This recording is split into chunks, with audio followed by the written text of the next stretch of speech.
Testing, testing, testing.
And we welcome you back to Bob Euless Field on the campus of Fresno City College. Moving on to Game 5 here in the 3C2A Baseball Championship here on SoCalCollegeSports.com.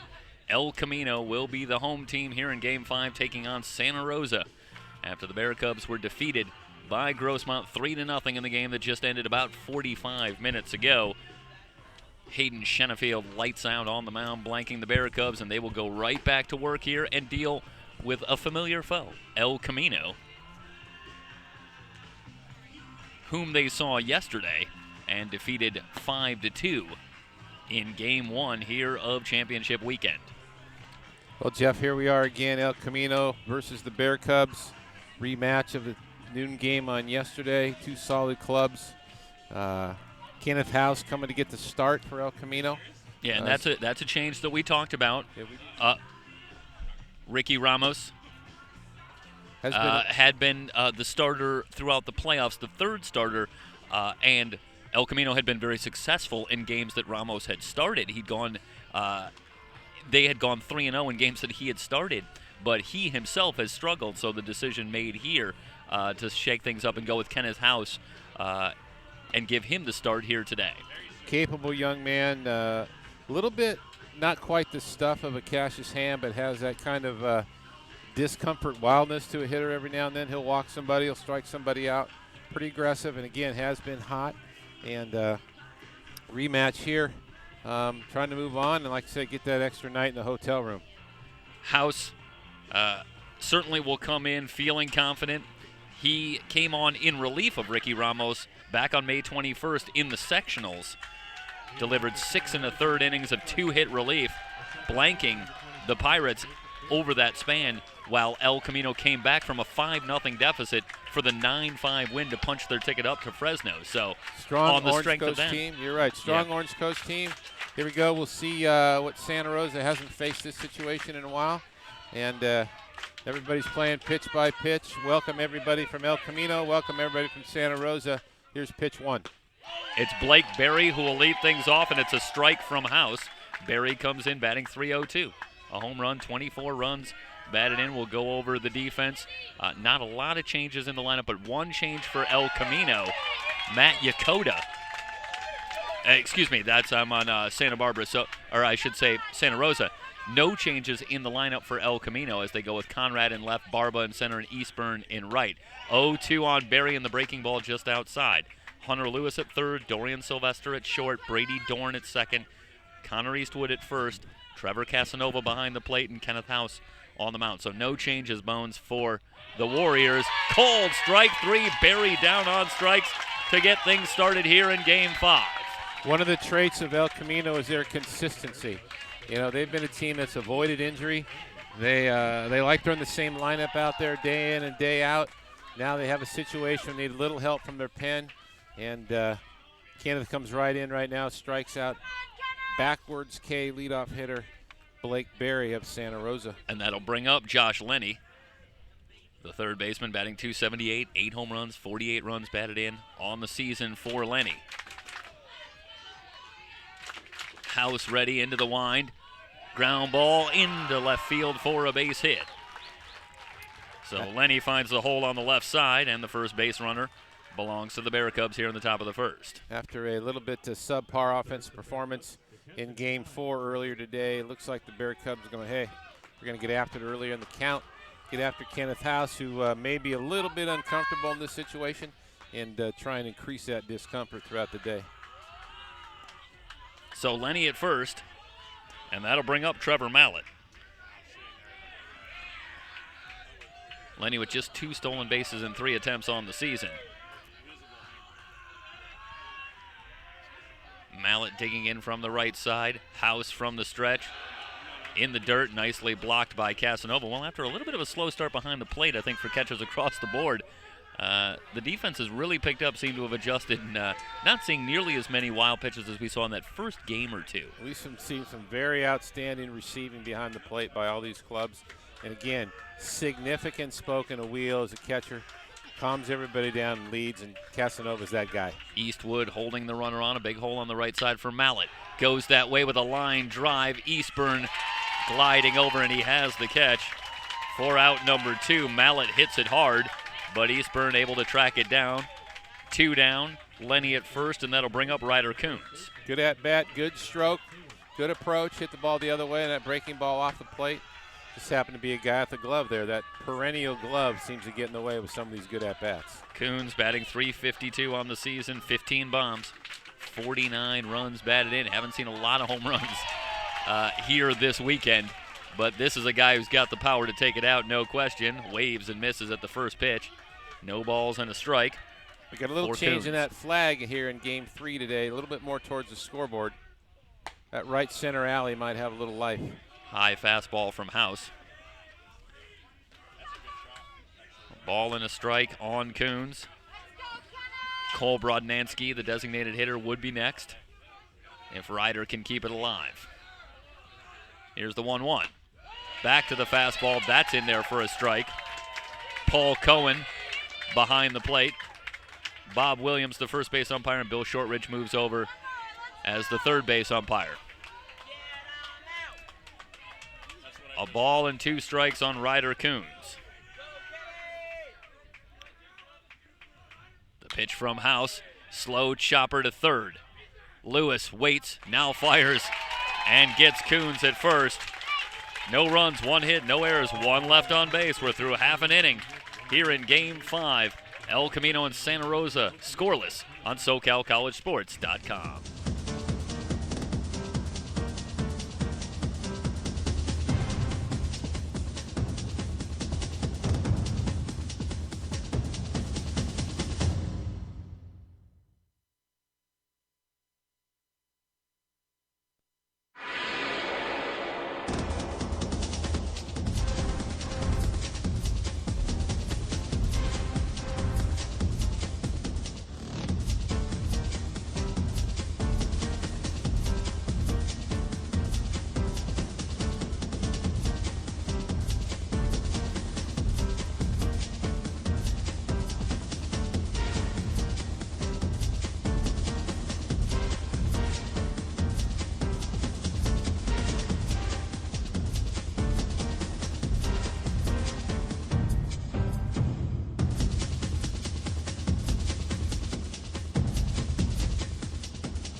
about there.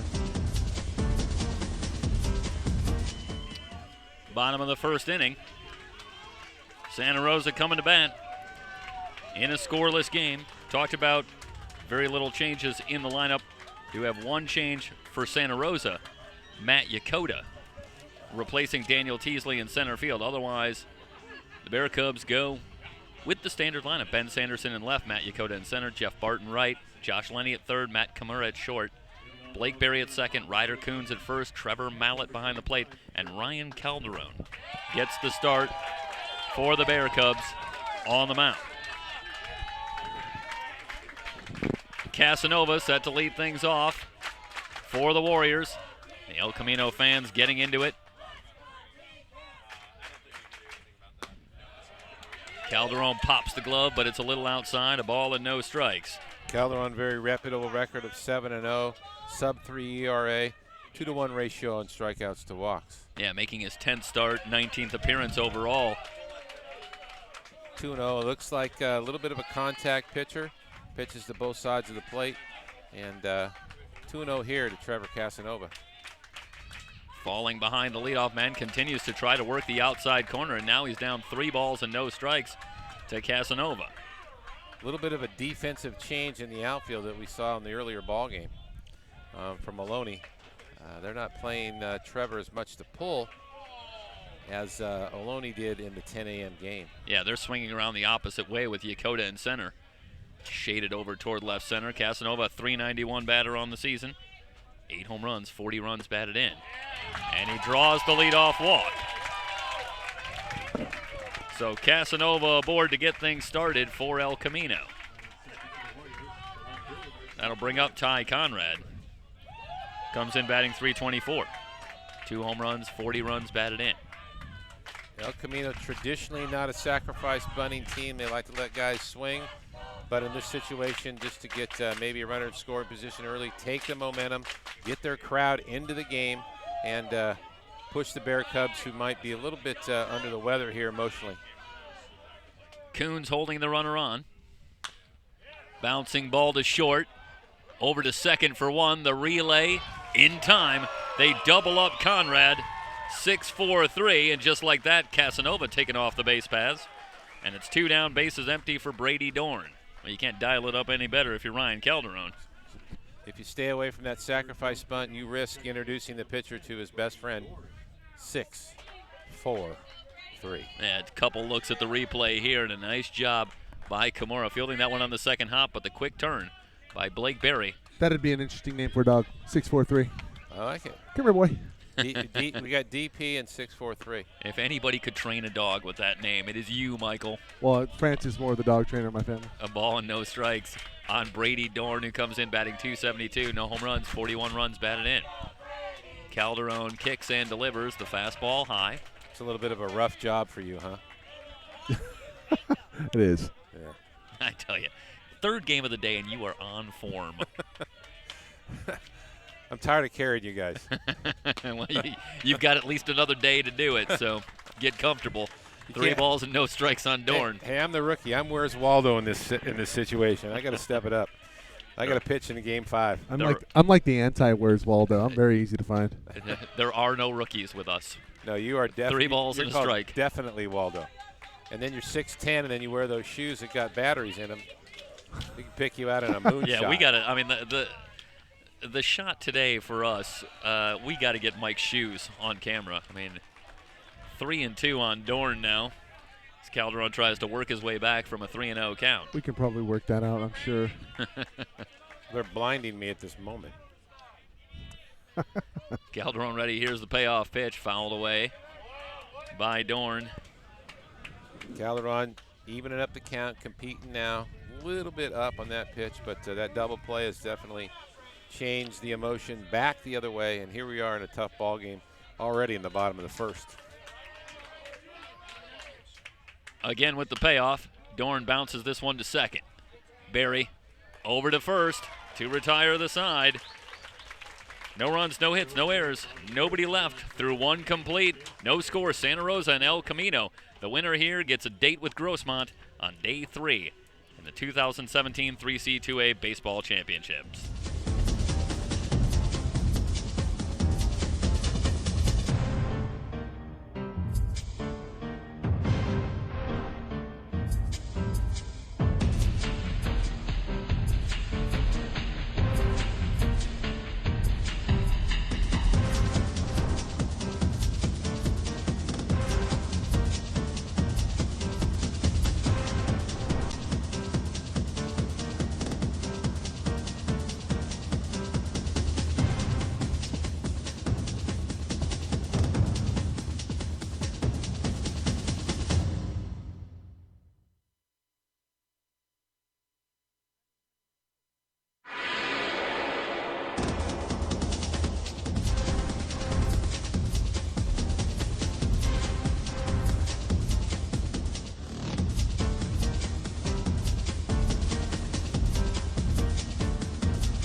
We move to the top of the second in a scoreless game. The Griffins await. The winner of our game here, game 3 on the day for SoCalCollegeSports.com, and it's been fun. Pitch high and tight from House to Cole Brodnansky. It didn't get him. A ball and no strikes to count. We call that Leonard Chinnard. I like that. I'm a fan of a good 70s reference. Off speed from House, inside again. 2 balls and no strikes on Brodnansky. Brodnansky comes in batting .352. No home runs, 26 runs batted in. House into the wind, the 2-0 pitch way high, and he's well behind Brodnansky now. As we talked earlier, this is Kenneth a little bit. He can get wild in the zone and can be effectively wild because he's got a fastball to back it up. And again, a little bit of a new situation for him. 3-0, and Brodnansky taking all the way, takes strike 1. Bob Brodnansky here in this situation, I consider leaving the bat on the shoulder one more time. Here's the 3-1, and it's high. So Brodnansky works the walk. I guess we'll never know, Bones. But Brodnansky, either way, gets the walk. Well, good discipline, not chasing the ball up. A little bit that happens in anxious situations. And see Casanova going out already, trying to settle down Mr. House. Again, not normally the front end of a game for Kenneth. He's usually comes in the middle, rescues folks, throws out the life raft. But this is a new moment for him, but something he'll experience, and he'll come out better for it. Yeah, and I think this is some of the kind of coaching on the fly that you've been talking about this weekend, where, as we talked about at the top, House off the terrific performances last time up. Gets the call here in a high-pressure situation, to be sure. Been throwing the ball well, and now he's asked to do it again. A ball and no strikes on Ben Sanderson, who's red hot here this weekend with 5 hits. High and outside. House really struggling with his control now. He's down 2 balls and no strikes to Sanderson. A lot of effort in the last 6 pitches. It just looks like he's not fluid. Maybe again, we're talking of 18 to 20-year-old young men, and butterflies do exist. Sanderson overall batting .363 with a home run, 17 runs batted in. Chases that one out of the zone, and it's 2 balls and a strike. I'm not sure after 6 balls that we'd get that swing, but Sanderson, good hitter. He'll step back up and put a better swing on the next one. House checks the runner. Sanderson again goes after a ball nearly in the dirt. 2 balls and 2 strikes. And again, it looks like House going to, maybe that's a slider. I don't know. It had a little split life to it because it went straight down as opposed to cross. But I'd have to get a little bit better picture on the angle on the screen here. Might be right. 2-2. Line drive off of Dorn. It'll squirt away from Dorn, and everybody will be safe. It's going to be a base hit off the bat of Sanderson. What else is new? 6 hits for Sanderson on the weekend, and the first 2 on for the Bear Cubs here in the top of the second. A valiant effort by that Dorn. What do you want me to do, die for it? He did. He just couldn't come up with it. There's your movie reference. There it is. He's got some plans for after baseball. Yokota will be the batter. This is his first at bat. Got it, Dorn. Of the weekend for Yokota. Lays one down on the left side. House going to go to third, and a terrific play by Lewis. Speaking of what else is new, Lewis, somewhat wrong-footed, has to go back the other way. We'll see if we get a quick replay on that. Yeah, camera 2. Let's see. We're going to miss it. This is a good job by House. No, we got it right here. But the throw a little wide, and look at the athleticism from Lewis just to reach out. Nice. And keep that in front of him. Gets the lead runner. Yeah, Ken House a little bit hurried there. Didn't need to. Came off the mound well. Fielded his position, but really did not set his feet. Gets those shoulders a little open. He gets the ball a little bisect into the runner. Emery Johnson, Matt Henson on technical direction right now, doing a fantastic job. So first and second. Sanderson at second. Yokota at first. That'll bring up Jeff Bart, who drops in the order down to the 8th spot. A ball and no strikes, and that's going to bring out a quick visit. And you have to imagine here that see something with House and might want to settle him down a little bit, Bones. Well, I just think you go out here as you talk him through it and just, hey, you're better than this. Settle down. One pitch at a time. Give us what you got. And He, like I say, he looks a little bit unsettled, but sometimes it takes us longer to break in the leather of a new car. I do have a great story about a mound visit that I can make it G-rated for the broadcast here. I want to tell for a second about Dwight Gooden. It's one of my favorite stories. All right, well, looking forward to hearing it. Of a young pitcher struggling on the mound and getting a mound visit.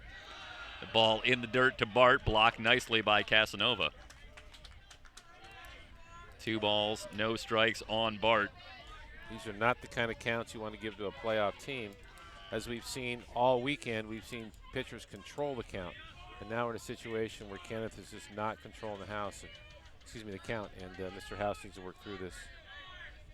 339, the average for Bart on the season. He's got a 2-0 count, big swing, but he fouls it back. Yeah, the house is a little out of control as we speak. Yes, sir, it is. Well, what's the story here, Stoy? So Gooden is pitching, and this is early on in his career in the Mets organization, and he was pitching in spring training, and he wasn't yet on the team, but this was maybe even spring of 1984. I'd have to double-check the story, but right about the time he was going to come up. But he was still, of course, very young. He was a rookie at 19. Bouncing ball, foul. And Gooden is out there, and he's struggling early on in the game, and he's given up a couple of hits, maybe a couple of walks. And the pitching coach at the time was someone that was very close with him and someone that had been very supportive. And he's coming out to visit him in the first inning and comes out to the mound, and Gooden thinks he's going to get a nice pep talk here. And this is Dwight Gooden recounting the story. And the pitching coach comes out and says, let me ask you a question. What the heck is your problem? And proceeds to really lay into him because Dwight just wasn't trusting his stuff enough and was being too careful and they just wanted him to really relax and go after the hitters because, of course, he had the dynamic stuff to do it. But it's a great story of Gooden thinking he's going to get maybe a little bit of love out there. And, no, it was more tough love that he received. And I like the R-rated version better. Yeah, the story is a little more colorful when you hear Gooden say it's a little more choice language, as you would expect. But well, we all need a little tough love from time to time.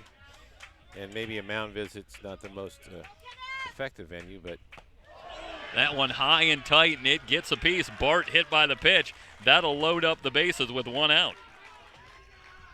House is struggling, and I'm not sure what he's going to do. However, with 1 out and bases loaded, silver lining. Ground ball away.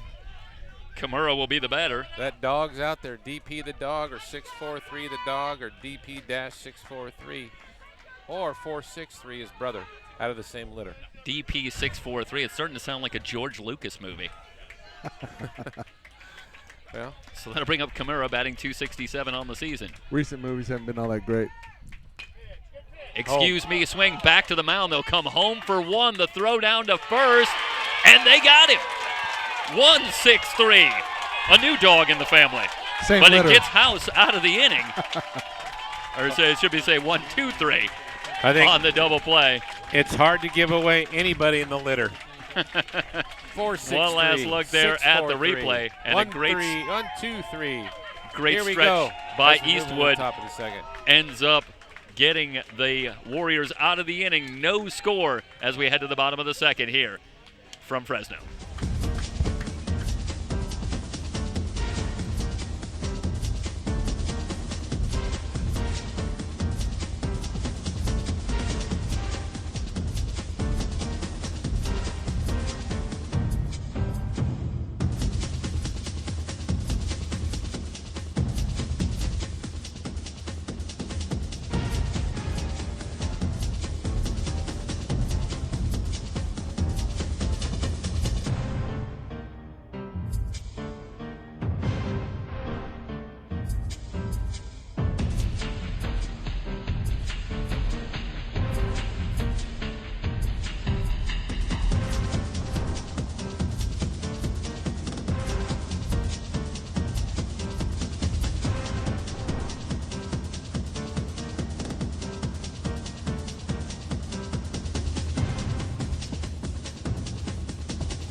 Plus years of coaching.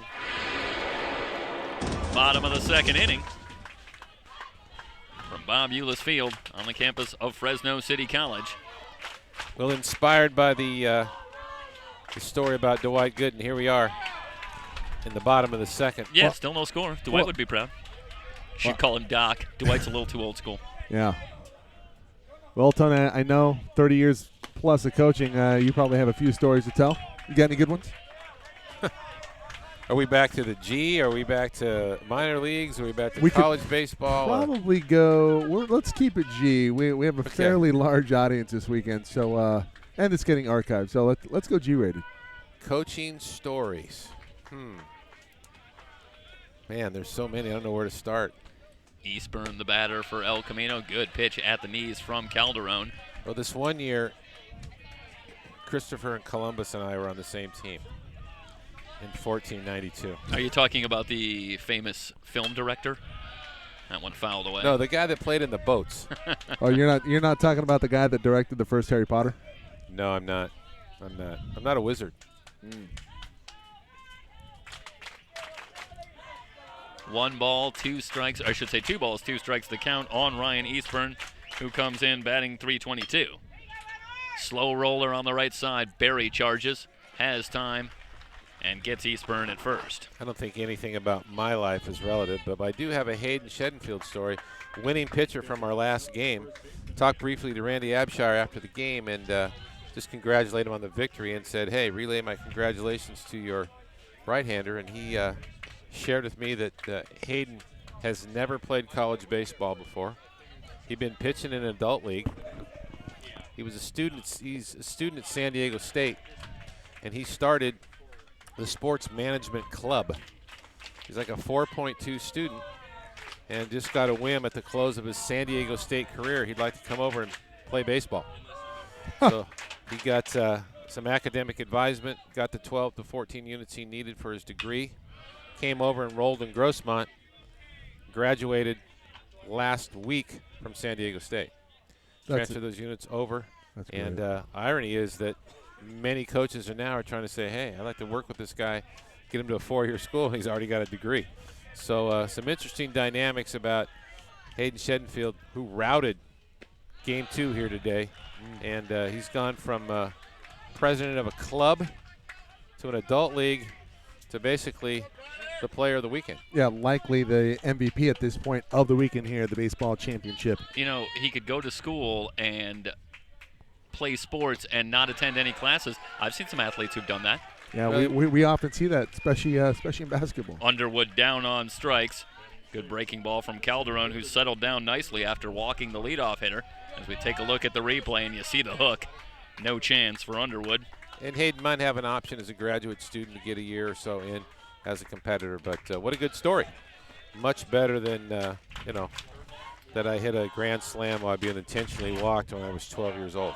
And meanwhile, Noah Barber was listed as the starter, but it's James Prendergast who's at the plate for El Camino. Was that you or Kelly Leak? I couldn't fit on the motorcycle. I looked like Engelbert. But I love the movie. Is that the kid with the boogers coming out? No, that's the oversized young man behind the plate with a chest protector, only hits his navel. That'd be me. So no balls and 2 strikes on Prendergast. Just outside.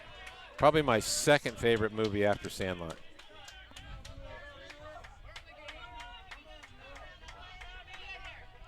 Sandlot's a popular choice. You're going to get a lot of agreement on that one. A ball and 2 strikes the count. Hot shot back through the box and a base hit for Prendergast.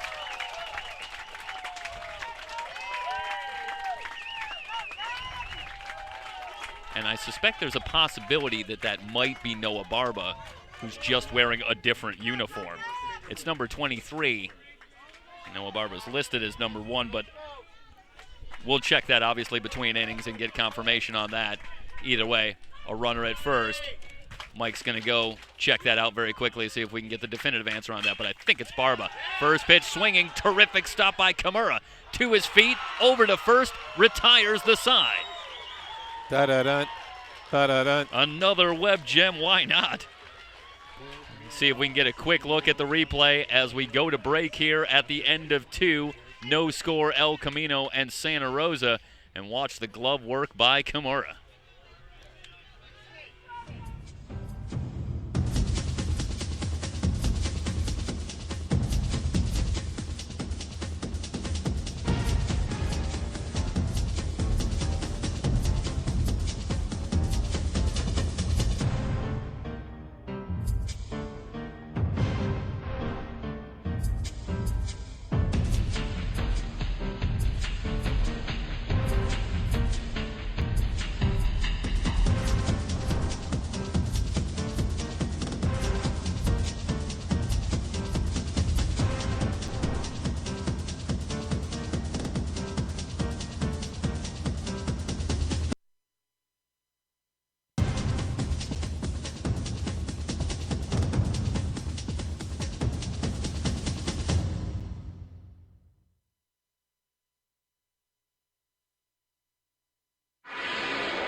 Hey, Stoy. Pitching, and more pitching here this weekend from Fresno. Continues to be the story. And we're scoreless heading to the third inning here in Game 5 of the 3C2A Baseball Championships here on SoCalCollegeSports.com. Top of the order, 2 up for the Bear Cubs, who had a golden opportunity in the top of the second inning, loading the bases with 1 out, but House able to induce a double play out of Matt Kimura to kill the rally. Going 1, 2, 3. Looks like both clubs have kind of settled in. Whatever questions we might have had about Santa Rosa's energy, I think those are now put to bed, and these guys are ready to play. First pitch from House inside to Barry. Barry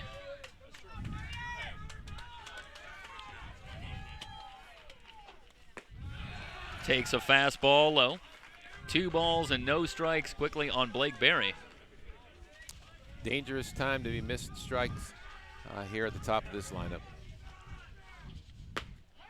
Fastball from House on the outside corner, 2 balls and a strike. Tony, what do you think House is throwing at here in terms of velocity? I think he's probably in the lower to mid 80s. I don't think it's too awfully firm. Barry has a cut. 2 balls, 2 strikes to count on Blake Barry. Barry's 2 for 10 on the weekend. That looked like a little bit of a slider cut fastball. I can't identify that pitch that might be in the dirt, might be a split. House into the wind, and that one fouled away. House also, you wonder if House, one of the things that's unique about House, turns a little bit away from the batter as well. I think it makes it a little difficult to maybe pick up the speed out of his hand. Shows you that back number, takes a little something off there and gets Barry on strikes for the second time.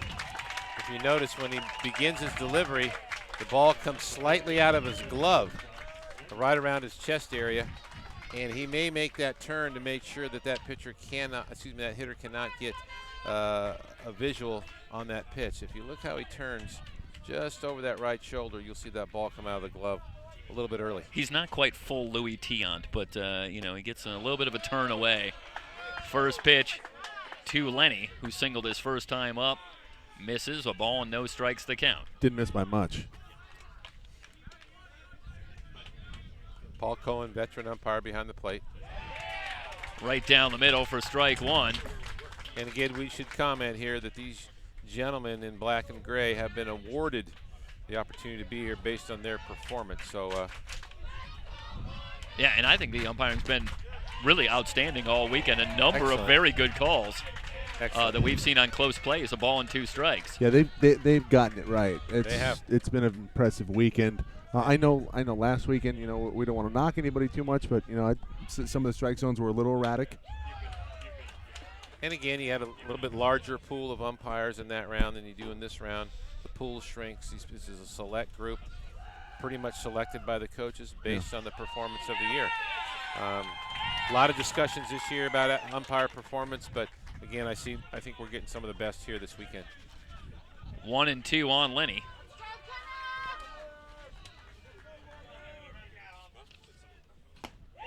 Ooh.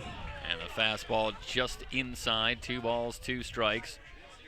Lenny with the base hit is now 2 for 9 on the weekend. You know what upgrade we need? We need the K zone. That'd be great. Now that we have the center field. Right. I can't imagine that something like that costs a lot of money. Nah. Hard hit ball into center field for a base hit. So Lenny 2 for 2. That's all SoCal College Sports needs to do is create more controversy in our country. Wow, that is bestowing a lot of power on us.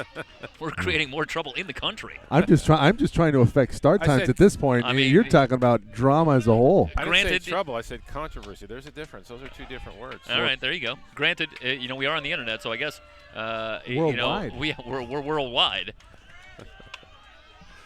Lenny at first. Here's Mallet. Flew to right his first time up. Fastball high from House. I see you working, Stoy. Calcinova's going to have to work hard here. Kenneth House hasn't had much consistency in the zone, and so he's got to be light on his feet, be ready to block and deliver anything. Mallet's 2 for 7 on the weekend so far as he fouls that one away.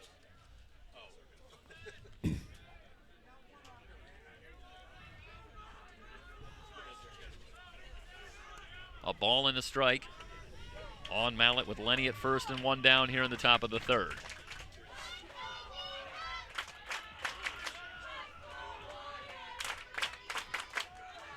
House from the stretch. A bluff towards second by Lenny on the fastball inside, 2 balls and a strike. Again, the ball is up. Dangerous there, especially as we get to the middle part of this lineup, and Mr. Coons on deck. Well, Santa Rosa has had base runners in every inning so far, but nothing on the board yet. Good pitch from House in there for a strike, and it's 2 balls and 2 strikes. And there you get a good shot of the outfield. They're playing Mallett straight away. Barba back a couple of steps in center field. Mallett tried to hold up, but he went around. Strike 3. Third strikeout of the game for House. 2 down now. Lenny at first, and here comes Ryder Coons. Spread the word, everybody. www.SoCalCollegeSports.com. Also on our YouTube channel, SoCal College Sports 1. You can catch us on the go. We got a good one here. Win or go home. Game 5 of the baseball championship here from Fresno in the 3C2A. And Coons looking to break loose this weekend. He's just 1 for 9. Had a little bit of a struggle at the plate, around the bag, but don't take a pitch off of this young man. House needs to get the ball down against this hitter. Yeah, it just takes 1 to make all the difference, especially this weekend where runs have been at a premium, a ball and no strikes. 1 is valuable. Coons standing in, House ready. Here's the pitch. Jammed him. And he pops this one up in foul territory. And it's Eastwood that will put it away to retire the side. No runs, 1 hit, no errors, 1 left on base. No score as we head to the bottom of the third. It's El Camino, Santa Rosa battling for a spot in the final. It's the 3C2A Baseball Championships on SoCalCollegeSports.com.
Bottom of the third inning. Warriors coming to bat. It'll be Hunter Lewis, Darian Sylvester, and Trevor Casanova due up against Ryan Calderon, who's managed to blank the Warriors over the first 2 innings. Lewis stands in, having a tremendous weekend at the plate and in the field. Struck a big blow with a 2-run double in the victory earlier today over Ohlone College. And web gems galore down at third base for Hunter Lewis. Takes a breaking ball low, a ball and no strikes. Saved a bad throw earlier by his pitcher on a bunt play on an inning that could have got away from the Warriors, but Hunter definitely knows what he's doing around that bag and heating up a little bit with the bat. 1 ball and 1 strike on Lewis. That one in there for a strike. A ball and 2 strikes on Hunter Lewis. First time I think we've seen that pitch from Calderon. Looked like a little bit of a circle change or a split. A little bit of a dig. 1-2 pitch, high chopper to third. Lenny across to retire Lewis. First out of the third. Tell you what I have seen in these third basemen here this weekend. Great arm strength. I mean, that ball goes across the diamond on the line. There is no loop. These gentlemen set their feet. They've listened to their coaches. They've taken instruction. I think that has something to do with how well they played around that corner. Sylvester stands in, batting .298 with 3 home runs, 24 runs batted in. Heard from Dorian Sylvester's brother. who was listening to the broadcast earlier. I want to get the name right. And it's Devin. Devin Sylvester, able to check in with us and watch his brother play, and that's a big reason why we're here. So did he have happy. some kind words for you? He absolutely did. He was greatly enjoying the broadcast, and hopefully Devin's listening. Give a shout out to Devin as Dorian is back in action and at the plate right here, 1-1 with one down. Breaking ball in there for a strike, a ball and 2 strikes. Again, Darian, someone who stays in the middle of the diamond, gets deep in counts, makes pitchers work. Usually not much of a strikeout hitter. Oof. Sylvester just lays off that one. 2 balls, 2 strikes. Great job by Mallett trying to frame that up. Didn't get the call, but I like the effort. Got to be soft, can't be violent with that glove. Umpires do not like a violent glove, they like a soft elbow.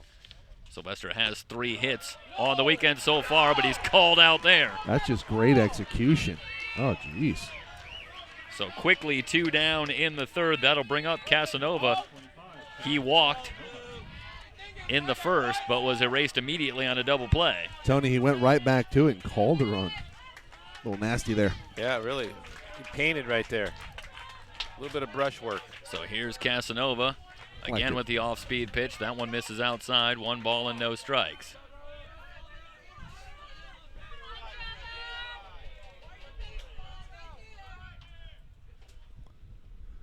Casanova ready. The pitch from Calderon in there for a strike. A ball and a strike on Casanova. Back to Casanova. Sorry about that, Bones. No problem. Casanova 2 for 7 on the weekend so far. And the ball misses outside. Looks like a breaking ball from Calderon. Doesn't get the corner.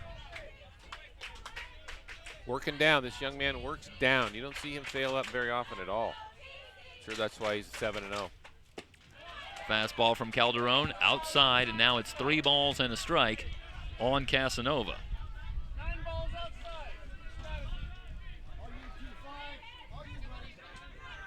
Trying to stay away from Casanova in this at-bat and not let him turn on anything.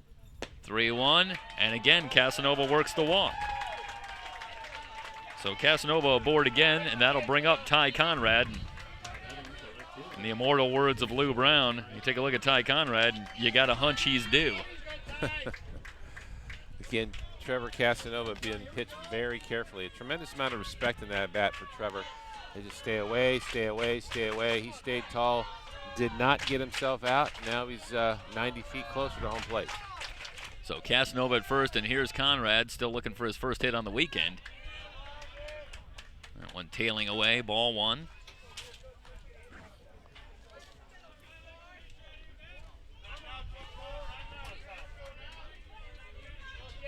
Conrad with a different jersey number on today.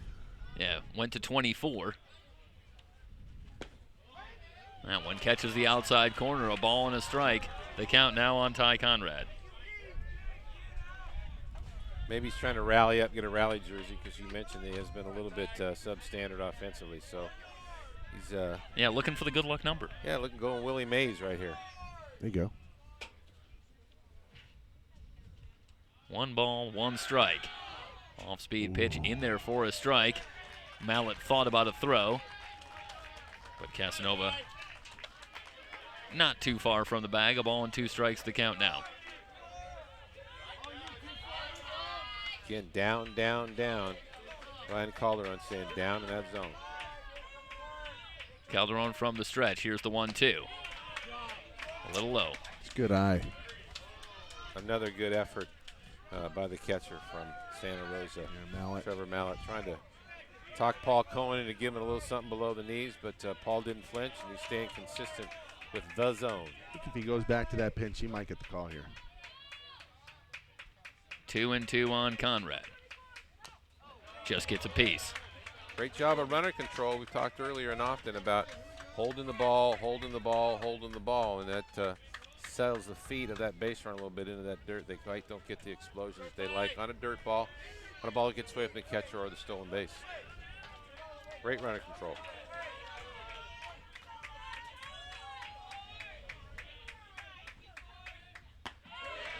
Conrad takes that one just high, and the count goes full.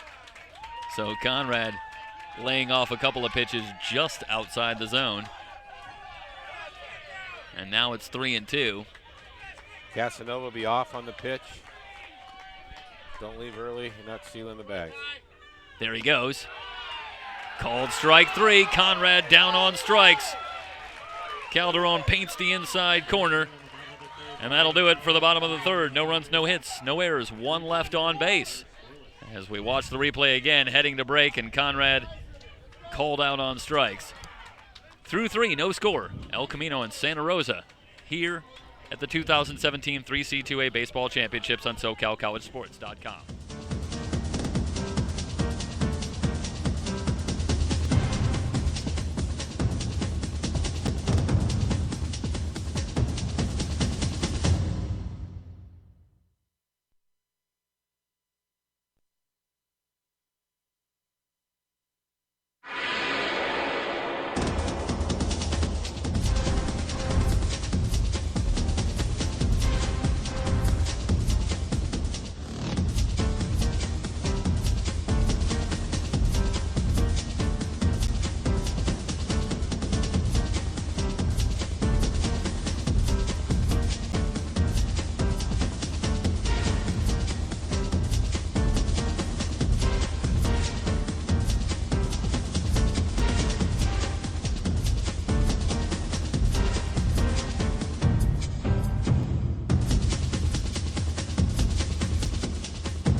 Fans, a reminder that today's game is being brought to you by the 3C2A. The California Community College Athletic Association sponsors 24 championships for more than 27,000 student athletes attending 108 colleges throughout the state.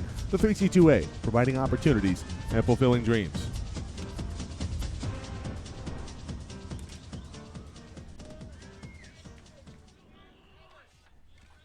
We head into the top of the fourth inning. Santa Rosa due up.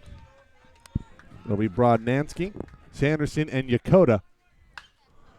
First pitch swinging. Brodnansky gives it a ride. It's going to get to the wall. This will be extra bases. A leadoff stand-up double for Brodnansky. And Conrad almost came up with a sensational catch. See the replay here. Can we get it on camera one? It's a great shot out of it in left field. Great attempt by Ty Conrad. Again, Santa Rosa being aggressive early in the count now. Not waiting around for Mr. House to put him in any count jeopardy. Here comes Sanderson, who's swinging quite the stick this weekend. He's got another hit. And this is going to be an RBI. The throw beats him, but it's off the mark. It's 1-0. Brodnansky comes home. It's an RBI single for Sanderson. Sanderson working hard just to get a pitch that he can hit to the right side, get his man over, and ends up producing a hit just by the outstretched glove of the first baseman, Connor Underwood, creating an inning here that Santa Rosa hasn't seen in a while. So one across, nobody out, man at first. Here comes Matt Yakota. Yakota lifts it to right. Well hit ball. 3 first pitches, 3 swings. Yep. They're not waiting around for anybody right now. They're not messing around at all. Eastburn makes short work of that one for out number 1. Here comes Jeff Bart. Don't be surprised if there's a secondary pitch here in the first pitch called by Coach Fernley. Young men are being aggressive. And again, ground ball away, and we're out of the inning here. One chop foul. And a swing. By Bart. Mike Cepeda, Tony Barbone, Jeff Stoynoff with you on today's coverage. Emery Johnson, Matt Henson, Jorge Cepeda, the entire SoCalCollegeSports.com crew with you. Happy you've joined us throughout the weekend, everybody. Remember, you can watch the archived copies of the games on our YouTube channel, SoCal College Sports 1. Go to our website, www.socalcollegesports.com as well. The 0-1, this one hit into right field. This Could would be be a trouble. long run for Eastburn. He comes up with an amazing catch. See if we got the replay on that one. We'll cue it up here. Eastburn makes a play on it. Oh, the pole gets in the way. That's just brutal. See if we can go on camera 2 here, Emery. I want to make a comment there. We had the first base umpire, Bobby Williams, going out. Excellent rotation by the umpiring crew. That time the runner got in the way. So just a hard luck, really no shot of that play. Just a great effort out in right by Ryan Eastburn. Now 2 gone, runner still at first, but 1 still across here for Santa Rosa. Defending state champions will not go away. That one back up the middle. This might be a trouble ball. That's great range over to his left. Sylvester throws out Kimura, and that'll do it for the top of the 4th. It's Santa Rosa on the board, 1-0. We're headed to the bottom half here. Elko going to try and respond when we come back here on SoCalCollegeSports.com.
Bottom 4, Brady Dorn due up, and he's swinging at the first pitch. This is a gapper. Extra base hit to start off the 4th inning for Brady Dorn. Brady Dorn taking a page out of the Santa Rosa offensive playbook, getting a first pitch down the middle, putting a great swing on it. Did a little shopping out there at the Gap. Store's still open here on Sundays. And Brady Dorn picking up a set of double overalls. Now, is that the regular store or the outlet? No, it's the regular store. There's no outlets out there. That's a straight Gap. 360 is the Gap. I like it. Yeah, except in this case, I think Calderon paid full price, not Brady Dorn. That might be true. It is a sale weekend, though. Eastburn going to try and go shopping at Abercrombie at Fitch. Got a man on second. This is a beautiful bunt. This is going to be trouble. Everybody going to be safe. Eastburn goes sack bunt, lays it up. It's a bunt single for Ryan Eastburn, who just made an amazing catch out in right. And now 1st and 3rd, nobody out. I think we see, again, in a game like this, the value of the bunt and the inability to get an out of a bunt. When an offense gives you an out and you don't take it, innings are built on free 90 feet. Here comes Connor Underwood, a huge opportunity to get one back, maybe even take the lead here in the bottom of the 4th. It's an Elko team that dropped game 1 and a 3-game set versus the top team in the state in the Orange Coast in the final 8 last weekend.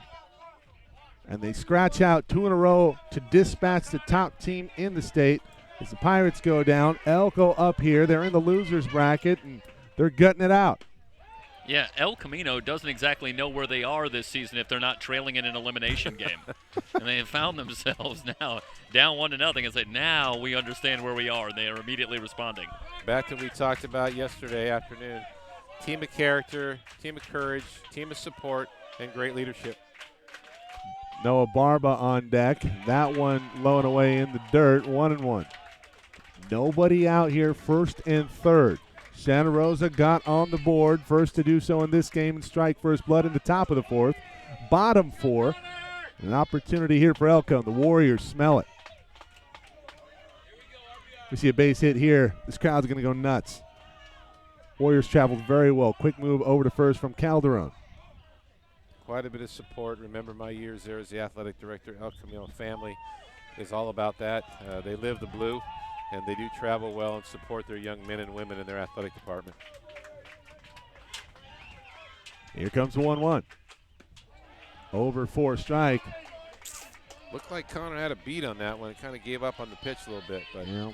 Chris Vopanek passing out signs at third base. Integral part of the leadership here at El Camino. Underwood struck out his last time up. Calderon would like to repeat that scenario. Here comes the 1-2. Check swing. Got him. They appeal down to first, and indeed he went around. Second strikeout today for Connor Underwood. Fourth on the day for Ryan Calderon. So one gone. That's a huge out. Connor not demonstrating the hitting plan he's had recently in the playoffs. Did not let that ball get deep. Stay tall. And he would not have offered had he stayed with his 2-strike plan that I know he's used to working with. Here comes Noah Barba. Barba trying to lay down the bunt. It goes foul off of Mallet into fair ground. 0-1. Noah Barba going rally number, Kurt Gibson. And stepping out of the his regular uniform of number 1 and going to 23.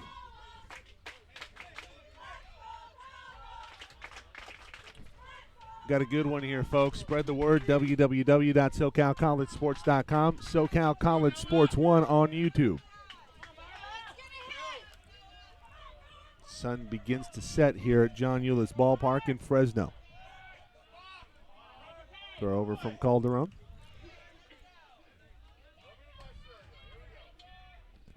Dorn at third. Led off the inning with a double. Eastburn at first. Trying to sacrifice, ended up being a bunt single. Underwood, Cade, Barba, count now 1-1.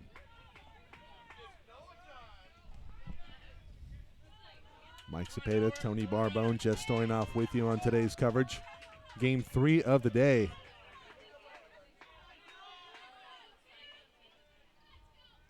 The 1-1. Low and away.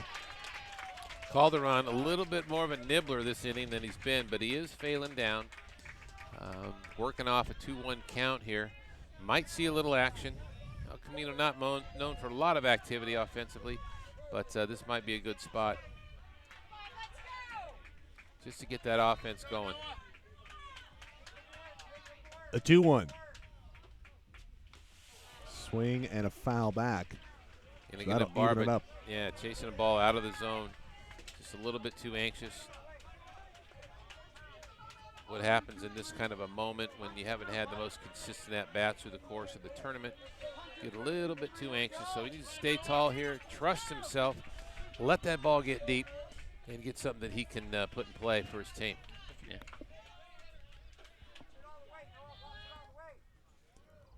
Here comes a 2-2.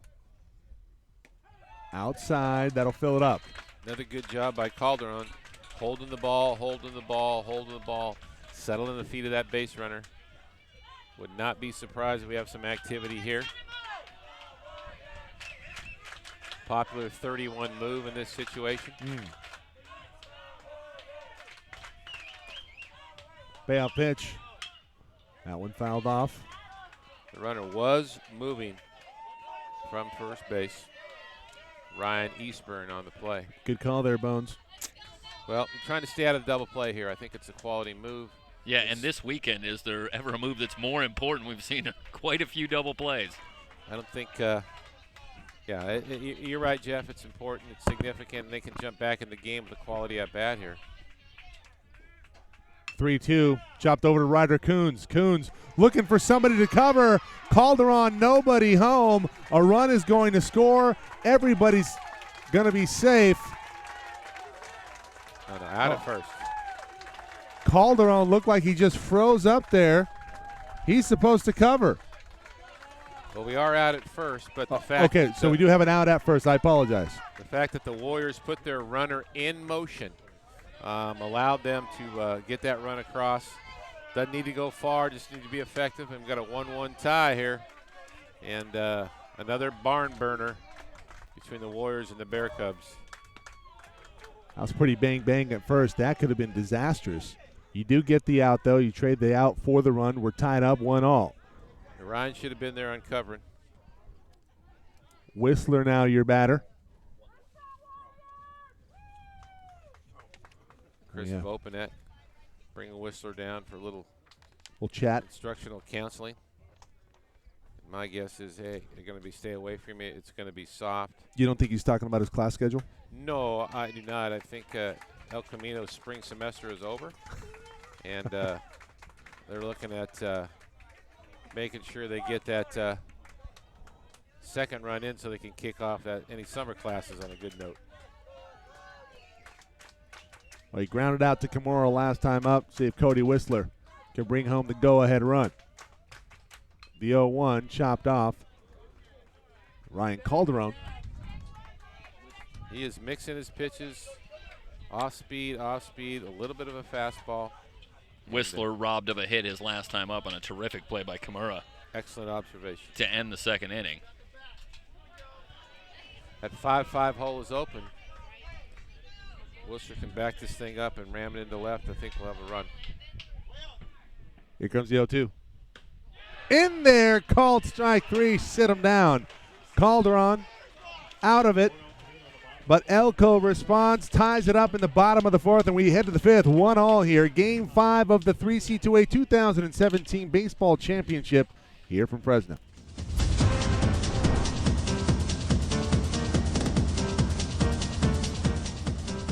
Fans, a reminder that today's game is brought to you by the 3C2A. The California Community College Athletic Association sponsors 24 championships for more than 27,000 student athletes attending 108 colleges throughout the state. The 3C2A, providing opportunities and fulfilling dreams.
And we head to the fifth inning here, live on SoCalCollegeSports.com. It's a first pitch pop-up. Being aggressive, being aggressive. Blake Berry. That might help Kenneth House, who has struggled deeper in counts to command pitches and sequence them throughout the day. And make that first pitch swing, get a pop out. That might play into his hand a little bit and add some length to Coach Fernley's bullpen. Well, it's the top of the order that's due up this inning. Blake Berry, Lenny, and Mallet here for Santa Rosa. That pitch low from House. Well, Berry trying to get a little aggressive with it. He had struck out his last 2 times up. Pops up to first there for the first out in the top of the fifth. Now Lenny 2 for 2 today. Started off 2-0. Favorable count. Lenny swinging a miss. Big hack there. He was looking for the fences. Ball was up. Again, you get good vision on the ball up, but it's usually tougher to beat that ball up with that barrel. You need the ball down. Force this pitcher to get down. 2-1. And that one well hit to center field. Barba on his horse makes a play out in center for out number 2 here in the top of the 5th. That's a long run. Let's look at the replay here, see how long Barba had to track it down. Seemed like he had a beat on it the whole way. He did. Probably getting a little call from his buddy in right field about the safety of the wall. That rotation by that right fielder. Good discipline, good communication by the El Camino Warriors. House gets away with one there, breaking ball up. As Jeff Stoynoff pointed out. So 2 gone here. 3 pitches, 2 outs. If you're Kenneth House, you'll take it. Yeah, absolutely. If you're anybody with a blue shirt on, you're good. I know. Unplug that. I just lost camera on. Good contact here to right. Should be an easy play, though, for Eastburn. 1, 2, 3. Is that a 4-pitch inning? 5, I believe. I'm sorry. I shortchanged it 1. Right. We head to the bottom half of the 5th. Still tied up 1-1 here at SoCalCollegeSports.com. Game 5 of the weekend. Stay tuned.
Little one here.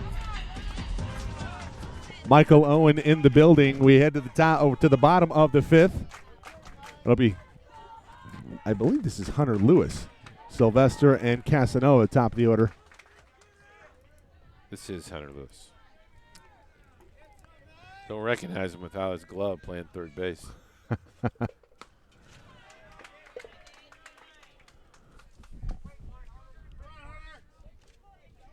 He's the Gold Glove. Absolute stud.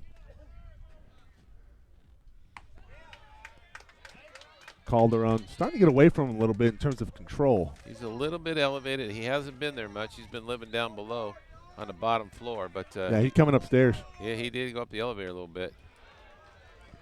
Came up that time. Hunter Lewis, a pitch that not too many people can handle.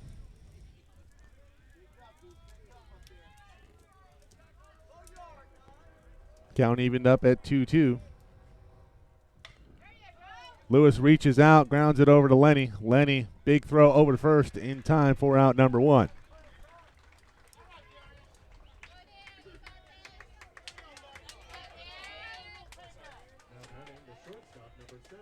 That'll bring up Darian Sylvester, the shortstop.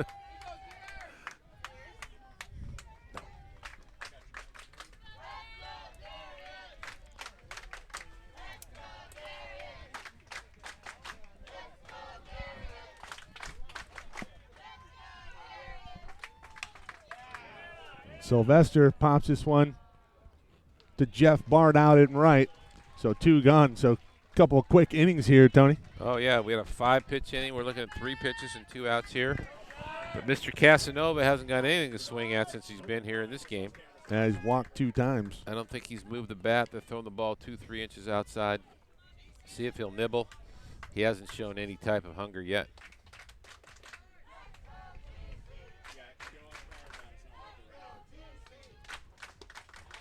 First pitch away.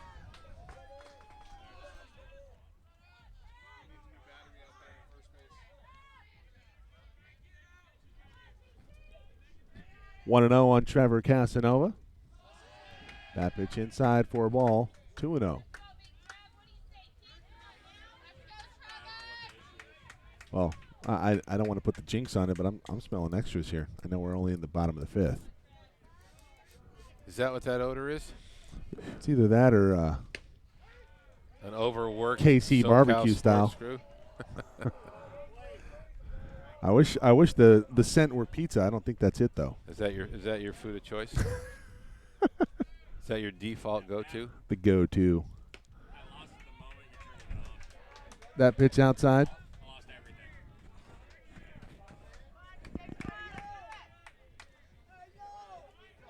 3-1 count here.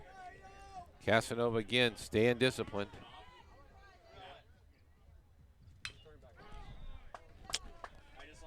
Not sure that's what he wanted. That ball was up and out, but a little bit of frustration. He's like, hey, throw me a strike. I'm hungry. We count now full 3-2.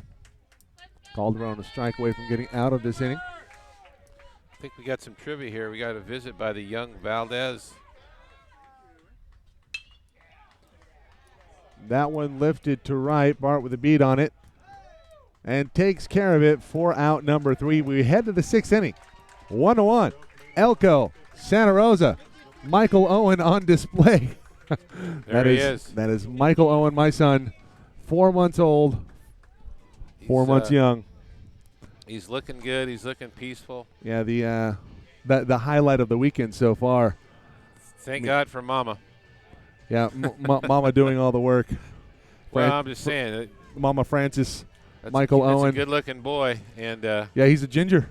Yeah. Got the red hair. Takes after my mom. Good-looking boy. And, again, like I said, thank God for Mama. We go to the 6th when we come back here on SoCal College Sports.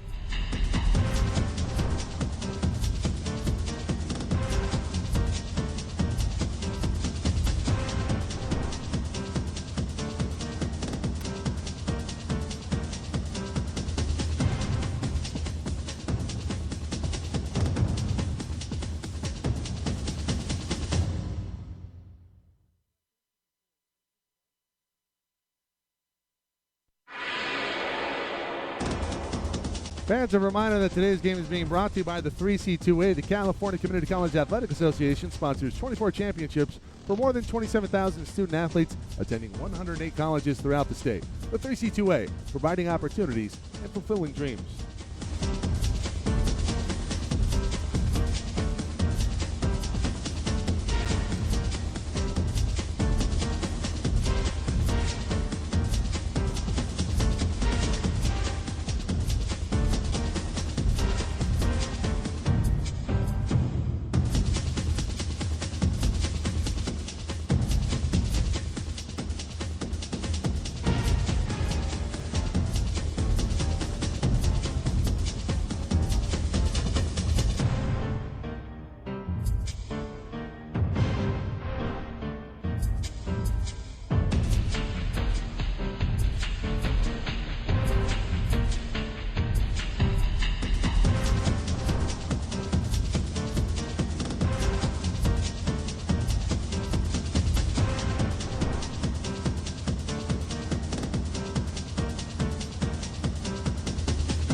Top of the 6th inning, 1-all. Santa Rosa and El Camino, the Warriors and the Bear Cubs.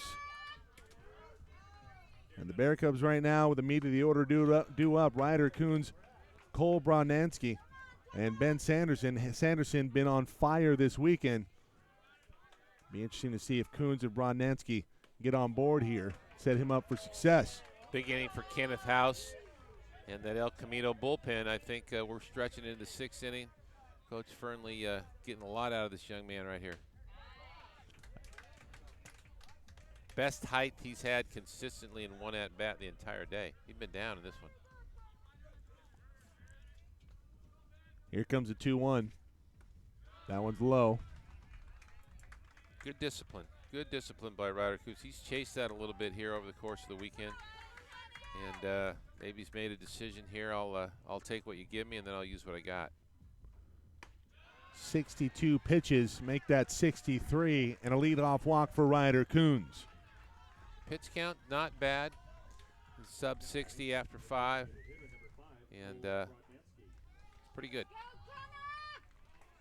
So he's still got some pitches in his count. We use that 15 pitch per inning, as Tommy and I discussed yesterday. He's well under that, heading into the top of the 6th. The leadoff double and a run scored for Brodnansky back in the 4th. This one lifted to the gap. Eastburn with a beat on it. Puts it away for out number 1. Coons back to first. Ball looks to be carrying a little bit more this evening than it did earlier in the day. We got a little breeze. Yeah, blowing out. A little cooler in a big ballpark, but the swings don't look that efficient, but that ball is getting out there close to that green monster. So here comes Ben Sanderson, probably the hottest bat of the weekend. Swinging at the first pitch, 0-1. Not news. Fouls it off. Sanderson has 7 hits on the weekend. Nobody else has as many as 4. So that is, I think he's far and away the hottest hitter of the weekend. He's pulled ahead of the field for sure. He's down on the count right now, 0-1. You really that like one chopped foul. You got to really like his approach. He's compact. He's quiet. He's balanced. He shows all the things that you like to have in a hitter. He's willing to hit the ball the other way, and even that swing got a little bit away from him. That's probably not his best stroke, but just a nice, solid college hitter. The 0-2. High and away. Well, Game 6 tomorrow will feature the Griffins of Grossmont. They are through to championship Monday, and the winner of this game. 1-2 high. Good job by Sanderson laying off. Casanova taking a little time here, calming down House. 2-2 count. A little bit of a stationary runner at first, so Sanderson needs to do this himself. 11.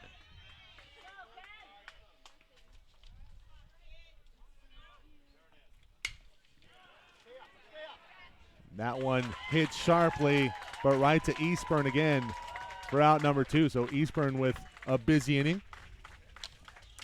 Sanderson again, good approach with 2 strikes. Squares it up, puts a good swing on it. Definitely no surprise with that swing that Jeff has let us know that he is the leading hitter here in this tournament. Well, Devin Sylvester, brother of Darian Sylvester, giving us some love. Again? Or is this the same? This is the same Valentine from the last time. We like to mention love over and over again. Okay. Yeah, well, sometimes we like to mention all of it. Sometimes the negative too. Maybe off air and a little bit more colorfully. All right. Well, he was late getting up here. Devin was, and watched us on the car ride getting up, I believe is the story that we relayed earlier. That's all we need is to be responsible for no longer needing to be on time somewhere. Is that, well, I'll have to be on time. SoCal College Sports is there. Let's put the broadcast on.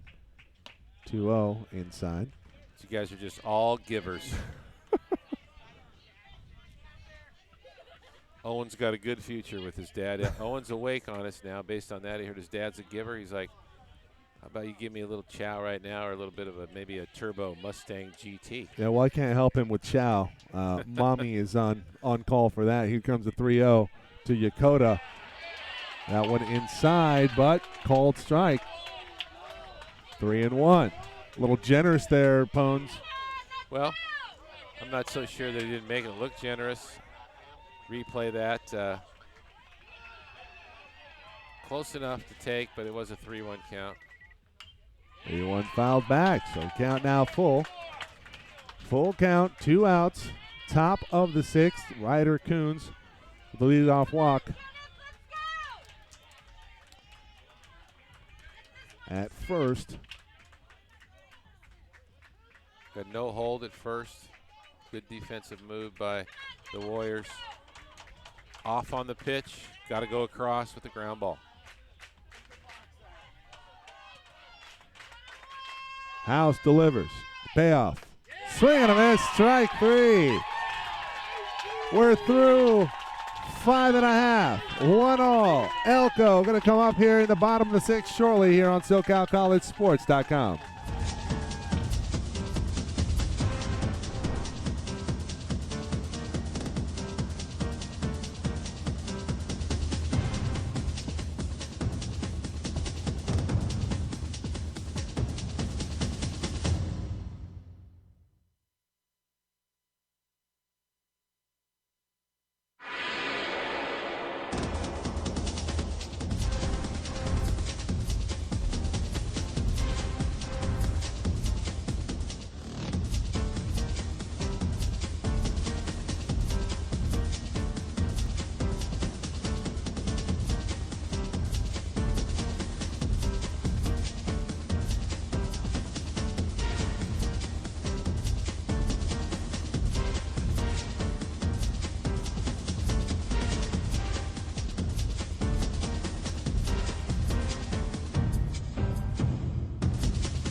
Catch all of the action live on www.SoCalCollegeSports.com. Also on our YouTube channel, SoCal College Sports 1. You can catch us live. You can also catch the archived copies of these games. We are live from John Euless Ballpark on the campus of Fresno City College. 1-all here in the bottom of the 6th, Santa Rosa and El Camino. The Warriors now batting. This inning it'll be Ty Conrad, Brady Dorn, and Ryan Eastburn. So I say bye to the family here. Goodbye, family. See you, Owen. Make sure everybody takes care of themselves. Go straight home, no messing around. He's going to go home and eat and then go back to sleep. It's a pretty good job. It's not bad. He's got a good gig. Free rent, free food. Yeah. I would say it's a good life, but it sounds a lot like my life. You got free rent, Jeffy? I wouldn't say that. Not quite, but. And free food? The rest of it sounds pretty familiar. All right, all right. That service business taking care of you. Something like that. 2-1. Outside. So do you go chicken or beef? Beef. You go beef or chicken, Jeff? Well, I guess it's I guess if I had to look at my track record. 3-1 fouled off, 3-2. Tough question, I guess. Yeah, that's a. He's stumped for an answer. You stumped me. You got your own trivia there. There you go. What's Jeff's favorite? Chicken Conrad, or beef? Dorn, Eastburn. Call in immediately. May get our first answer on a trivia question. Do we have one today? From Barbone. Hey, I answered the last one right off the bat. Yeah, you did. Yeah, you're great. Crushed it. We don't have a graphic, but I got a trivia question for you. I got a good one. I might have already asked you this one. Well, let's just do it. So I'm reading a book about the Los Angeles Dodgers from 1977, so of course my trivia question is going to be about the 1977 Reds. George Foster hit 52 home runs that year. He is the only player in the National League in a 33-year span to hit 50 or more home runs. But can you name the player who last accomplished 50 before Foster and the player that accomplished 50 again after Foster? And they're all famous home run hitters. Cecil Field, one of them? Cecil Fielder? Fielder is the first one to do it, but he was in the American League. Oh. So just in the National League. Barry Bonds. So it's early. No, it's pre-77 Oh, I'm sorry. and post-77. Yeah, Bonds, a terrific guess, but someone did it before him. Well, I wasn't even born yet. Quick move over to first, checking Conrad. Brady Dorn, now your batter, doubled his last time up. Was he a Cub by any chance? No Cubs. It was that question or my other trivia question. What was trainer Mickey's last name in the Rocky movies? that's my other trivia question for you guys since we mentioned Rocky. I'll give you your choice. You got a sports trivia question, a movie trivia question. You can come in on either one. It had to be Mick something.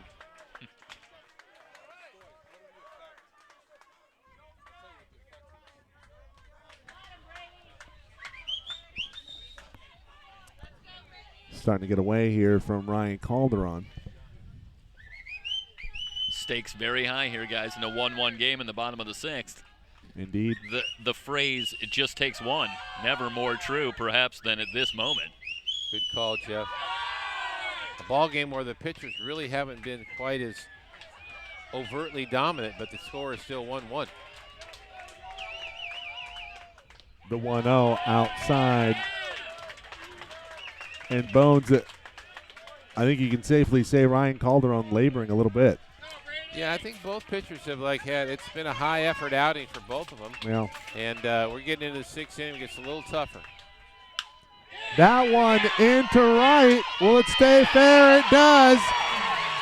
This is likely going to score at least one run. It's an RBI triple for Brady Dorn. Well, he's got a double back in the 4th to get things started. Came around and scored. Now it's an RBI triple here in the bottom of the 6th. Take that ball away, drive it into right field, just inside the line, down the right field line. Scampers away from the right fielder on the fading ball. Big hit. It's like real estate. That's location, location, location on that ball by Brady Dorn. So now 2-1. Nobody out here. Got a man at third, 90 feet away from another run for El Camino here in the bottom of the 6th. Ryan Eastburn, now your batter, reached on a bunt single, trying to sacrifice Brady Dorn over the 3rd. Back in the 4th. 4, 5, and 6 here for El Camino in the lineup after not a bigger hit in Brady Dorn's career than that triple here in the bottom of the 6th. Underwood on deck. He struck out twice today. The 0-1 in the center field. Tack on another one for Elko. The Warriors coming out to play here in the bottom of the 6th. As Jeff mentioned early, El Camino down. Familiar territory and familiar response.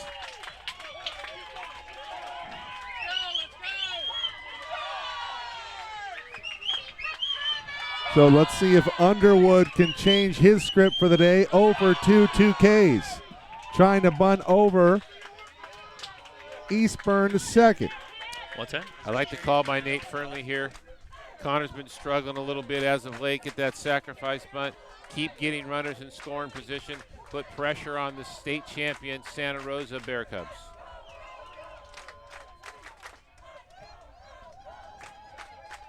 Here comes the 0-1. That one bunted foul. A little bit of a hurry, sacrifice bunt with a drag technique. I'm not so sure that's what he wants there, but we'll see what Coach Vopanek does offensively here with Mr. Underwood with an 0-2 count in the bottom of the 0 for 2 on the day, 0 for 2 in the count. Calderon needs one right here. That one in the dirt. That's going to allow the runner to get the second. So Eastburn at second base. Mallet had no idea where that one fell to. Trickled to his left. We should have Ryan Calderon pointing and letting the catcher know. Connor Underwood has to work right now to get that ball to the right side, get another man in scoring position for these active, emotional Warriors here in the bottom of the 6th. Calderon checks the runner, delivers the 1-2 away, 2-2. Good take. Good take. Pitch that maybe could have been handled to get the job done here. So we'll see how Connor handles this at bat. Stoyanov, we got a good one. What a weekend. 2-2, that's in the right field, base hit. They will hold the runner. Bart off the mark on the throw. It would have been an interesting play at home base. As it stands, still nobody out. First and third, 2 already scratched across. Tremendous at bat by Connor Underwood, doing exactly what the design requires. Great job by Vope at third base, shutting him down. We don't want to make that first out at the plate. So we got first and third. We've got some energy. We got Damon Neilinger coming to the mound for the Santa Rosa Bear Cubs. Slow walk, ready to go with someone in the pen.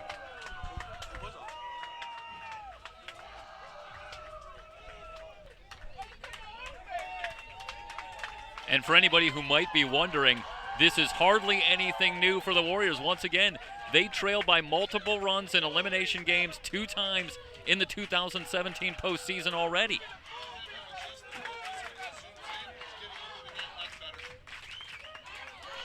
And they have come storming back here after trailing 1-0. Well, we talked about the grit of this ball club. The Bear Cubs are reeling here in the bottom of the 6th. It's 3-1. First and third, nobody out. Got a new pitcher. We'll come back in a moment and give you the particulars when we come back.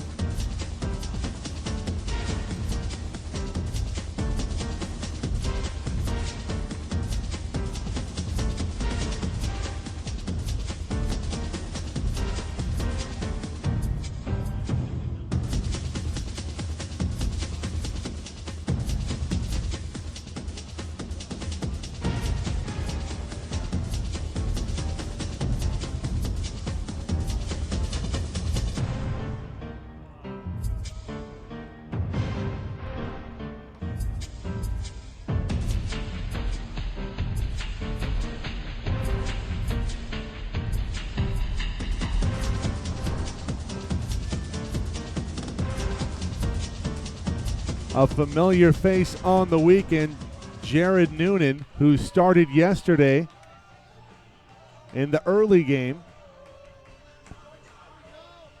Now on the mound. Numbers coming in for Noonan. 1.66 ERA. He's 4-0 this season. This is going to be his 25th appearance. 67 strikeouts, only 17 walks. He comes in a bit of a jam. Calderon was pretty good for a while, then it got away from him. Especially here in the bottom of the 6th. 2 across already. First and third, nobody out. Here you go, Jared. Tough spot. Very tough spot, but they're going to their what might appear to be their ace. He was their game 1 guy. He handled El Camino pretty well. And here he is back maybe for not only a physical lift, but an emotional lift. Someone that the Bear Cubs can depend on. And this is how they've been using Noonan in the postseason. Short outings, even as a starter.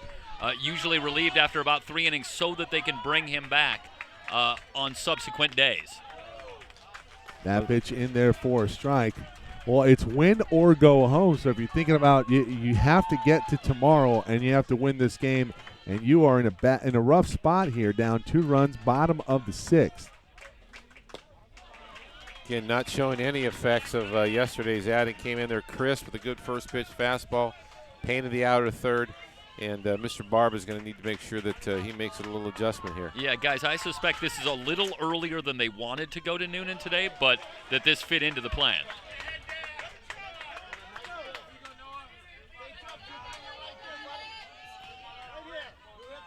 Memorial Weekend looking for some memories for these young men from Santa Rosa and El Camino College. 1-2 high, 2-2.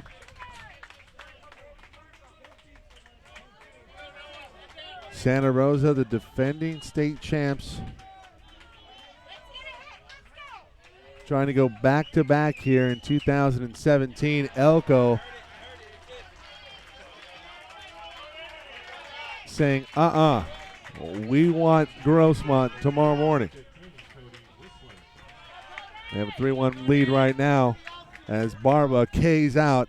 Noonan comes in and is effective immediately with a strikeout.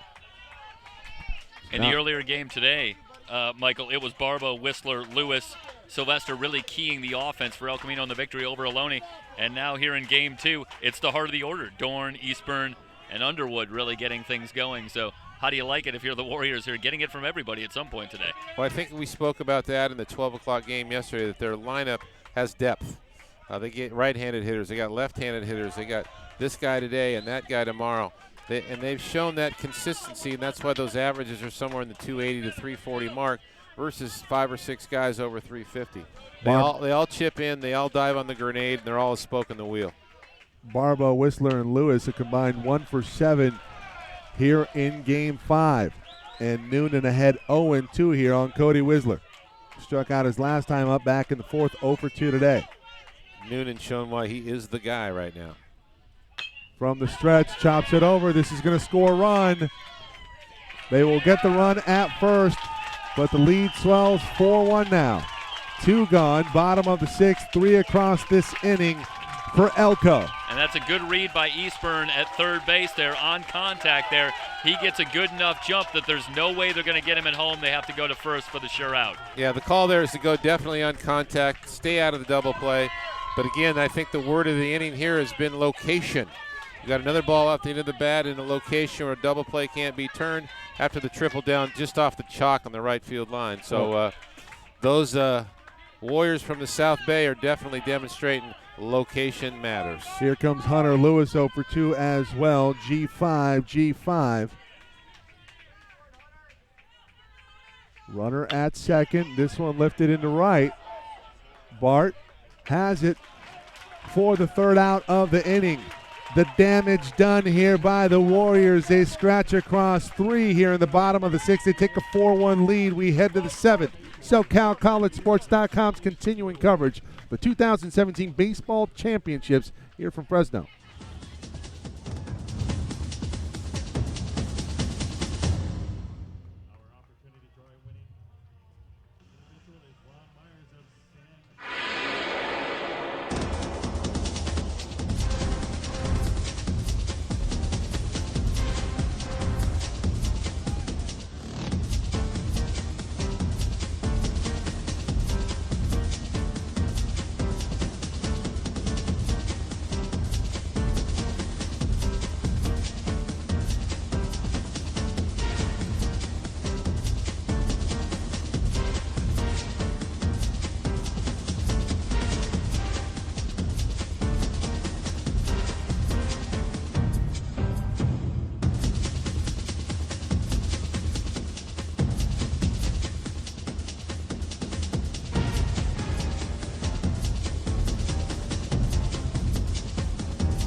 Four to 1, we head to the 7th. It'll be Bart Kimura and Barry Dew up here for the Bear Cubs. Be anxious to see if the Bear Cubs get interested in that first pitch as they have early. Kenneth House delivers just outside, ball 1. I'll get a little deeper into Kenneth House's pitch count here. His pitch count not high. He's only at 80 pitches through 6 innings. Top of the 7th. That one in there for a strike, 1-1. Pretty confident looking pitches right there. LOM important after a big 3 spot in the bottom of the 6th. 1-1. And In terms of reading body language here, Bones, it just looks like that 3-run bottom of the 6th has really instilled a lot of confidence in the body language of Kenneth House. He does not seem to be laboring here. We're in the top of the 7th. He seems very cool, calm, and collected. Good call, Mike. His delivery looks easy. The 1-2, swing and a miss, strike 3, and it's a leadoff K here in the top of the 7th for Kenneth House. And for Kenneth House, it's deja vu all over again. Remember, he came on in relief in Game 3 against Orange Coast with the Warriors trailing 5-0. They proceeded to make a 9-run comeback on the Pirates with House on the bump. So not a big surprise for House. He's seen this before. He is effective. You're right, Jeff. He's done a good job. And now it just seems like he's getting into his stuff a little bit. And maybe getting on that pace that helped them beat the mighty Pirates of Orange Coast. And that's going to be a tough climb here for the Bear Cubs. They haven't seen his best stuff so far, and they only have 1 run to show for it on the scoreboard. They trail it 4-1. El Camino also has hanging out in the pen a guy named Jake Carr. Low 90s, aggressive fastball, and a converted shortstop that could come in and do that closer job for you. You know, you take a look at the Bear Cubs, and it just reminds you of the exhilaration and the heartbreak of this format. The Bear Cubs heading into action today were feeling good on the winner's side of the bracket, getting ready to play in Game 4. But a loss to Grossmont, now they run into some hot bats from El Camino, and all of a sudden they're looking at 8 outs away from going home. In all my years of tournament play as a coach, the most difficult game is the one that, coming off a loss, that Santa Rosa suffered. You know, I talked to Nate in between games. If you're going to lose a game in a tournament, you want to lose the first one. And come back after that. If you got to lose a game, that's the best one to rebound from. But that winners only game, come back, play half an hour, 40 minutes later, try and recreate an energy on a team that's been sitting around hanging out and getting ready to go. So cleaning up their uniforms, getting their lunch on. It's a tough game to play. So it's El Camino's done what they need to do to take the energy and the tempo away from Santa Rosa. Kimura down to the count 1-2. He only has 7 strikeouts this year versus 15 walks. That's not bad. Stays alive there. We'll do 1-2 one more time. Well, let's not forget the team in red and blue. They're the defending state champions, and there's a reason. I believe they had a similar comeback win last year versus Delta, if memory serves. I could be wrong on that. I know Bob Bernard, probably watching right now, would be able to correct me if that's the case. Swing and a miss. Kimura down on Ks. 2 Ks back-to-back for Kenneth House here in the 7th. Yeah, 3 in a row going back to last inning. He fanned Yakota to finish the 6th inning, so House really settling into a groove. All of a sudden he gets 2 strikes. He just does not give you a pitch to get barrel on, and but gives you a look at it that entices you to get your barrel moving. I'm trying to stay away from saying House is a fire, Michael. Well, if he played basketball and he wasn't a very good shooter, he'd be a brick house. 6 strikeout on the day for Kenneth. Here comes top of the order, Blake Berry. Berry has 2 Ks today. 1-1. Mike Spada, Jeff Stoynoff, Tony Barbone, Matt Henson, Emery Johnson, the entire SoCalCollegeSports.com crew with you this weekend. That one gets to the backstop, 2-1. A little bit of a rush on that pitch. Kenneth's starting to feel the moment a little bit. Needs to step back like he did. Just get into this pitch and not overthrow. 2-1. That one lifted into left. Sun might be a factor. Conrad with a beat on it, puts it away for the 3rd out here. 7th inning stretch time from John Eulis Ballpark, 4-1. The Warriors primed for a trip to Championship Monday if the score holds. 4-1. Back in a moment.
Bottom of the 7th inning. Elko now up to bat.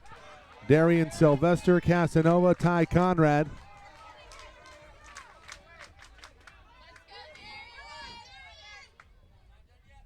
Sylvester behind 0-1, make it 0-2. Jared Noonan coming right in there, giving his team an opportunity to get back in this ball game. He settled the inning once he got there and taking control of this count as well. Happy you've joined us, everybody. Remember, you can go to our YouTube channel, SoCal College Sports 1. Catch all of the coverage from this weekend, from the entire 2016-17 year. Hey, Jeff, was Bob Horner one of the answers? No. Bob Horner did not do it. 2-2 called, strike 3, sit him down. I would like to think that if Bob Horner could have amassed more than about 400 at-bats in a season, he could have done it. He had such a great home run ratio throughout his career, but generally speaking, he didn't have a lot of seasons where he played in enough games, but a tremendous hitter. But the question is, Foster hit 50 home runs, the only player in the National League to do so over a 33-year stretch when he did it in 1977. Who was the last player before and the first player after to hit 50 home runs in the National League? Trevor Casanova hits it well. Long run to center field. Dakota not going to get there. This might be a one-out triple for Trevor Casanova. Off of Jared Noonan. Casanova chomping at the bit. He had 2 walks coming into that at bat for the day. Flied out to right his last time up and gives this one a ride to center field. Dakota can't get there. Guys, I was going to make the point unofficially that over a stretch of 9 2/3 innings, Jared Noonan had only allowed 1 hit over his last 4 outings. And he gives up 1 right there, but that is a rarity right there to see a hard hit ball off of Jared Noonan, particularly of late. Here's Ty Conrad. And you're right, it is a rarity, but no surprise that it is Trevor Casanova, Player of the Year in the South Coast Conference. Been patient all day. They pitched away from him all day, and he got a ball he can drive to the deepest part of the park. And a guy who's hitting darn near 500 in postseason play. Here comes an RBI extra base hit for Ty Conrad. 5-1. He might go for 3. It's back-to-back triples for the Warriors.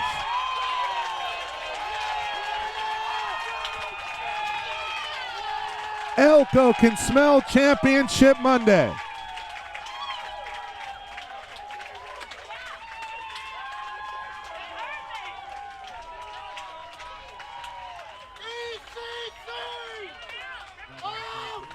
How about the wheels from Ty Conrad? He gets there in a hurry.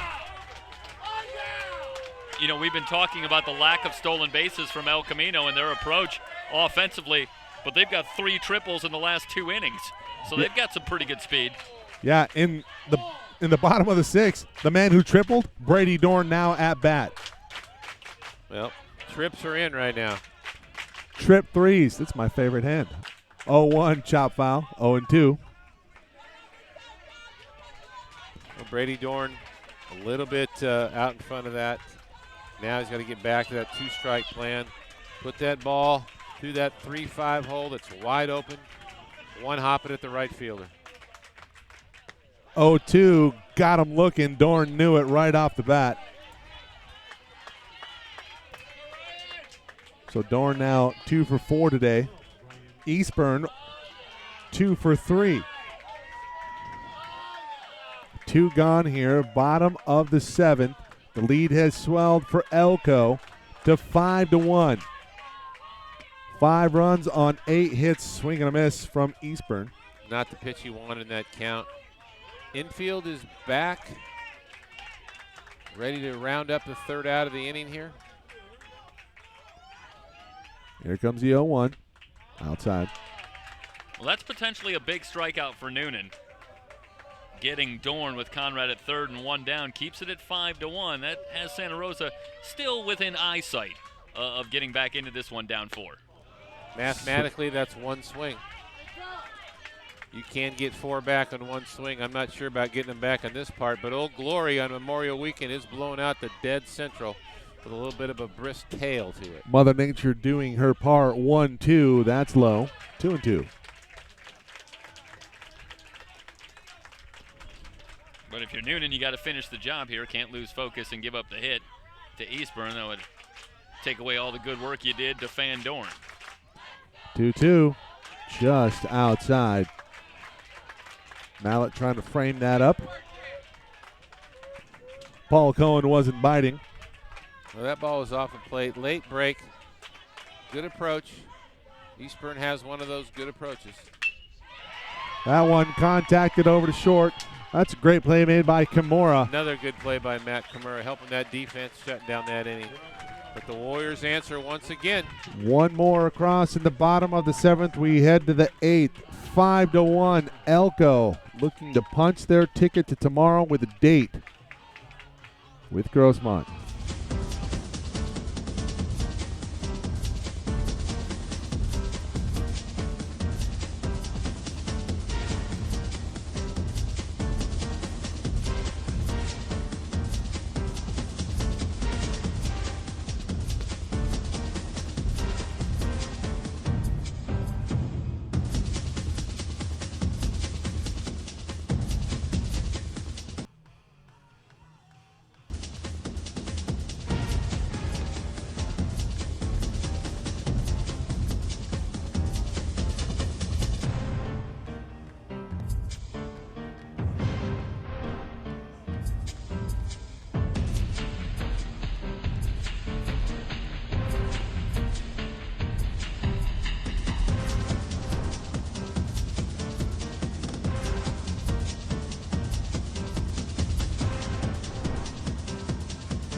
It'll be Josh Lenny, Trevor Mallett, Ryder Coons, the meat of the order due up here for the Bear Cubs.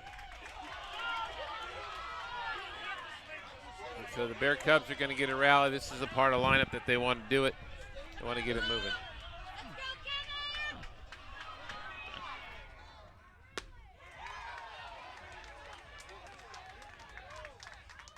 Kenneth House with a fastball completely tying up Josh Lenny. And again, as we talked last inning, Kenneth House looking a little more smoother in his delivery later in the ballgame. Pretty comfy. 1-2 now. House dealing. A 5-1 lead for a pitching staff like El Camino is traditionally comfortable. And like you say, Kenny is looking good right here. 1-2 high. Nearly hit Lenny. Kenny almost hits Lenny, but he's playing with House money right now, so we can see what happens. See if he's trying to set him up to go away here with 2 strikes. He's just setting him up. I taught him that. 2-2. Outside, going away, way too far out. Good call, Count Jeff. now, Phil. Don't want to walk people here. You want to shove it in there, make them compete with their barrel. Let's go 1-on-9 all day. It's worked for El Camino all through the tournament and for anybody that plays defense. 3-2. Outside, ball 4, a leadoff walk here in the top of the 8th. Mike Spada, Tony Barbone, Jeff Stoynoff with you on today's coverage.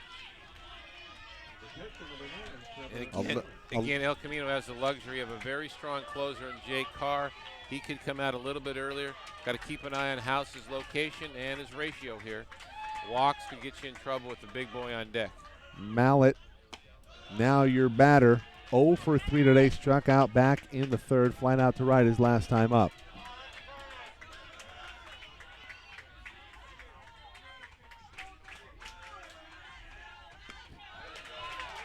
Strike in there, 1-1. Good call by Coach Fernley going to that secondary pitch, pitching backwards, getting back even in the count, making that ground ball active here.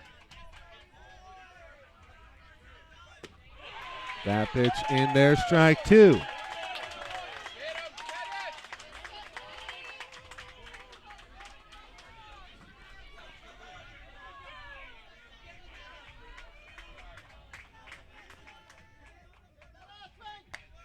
That one high. A little bit of an overthrow. Stay within yourself, Kenneth. Don't get outside your box. Stay with what got you here.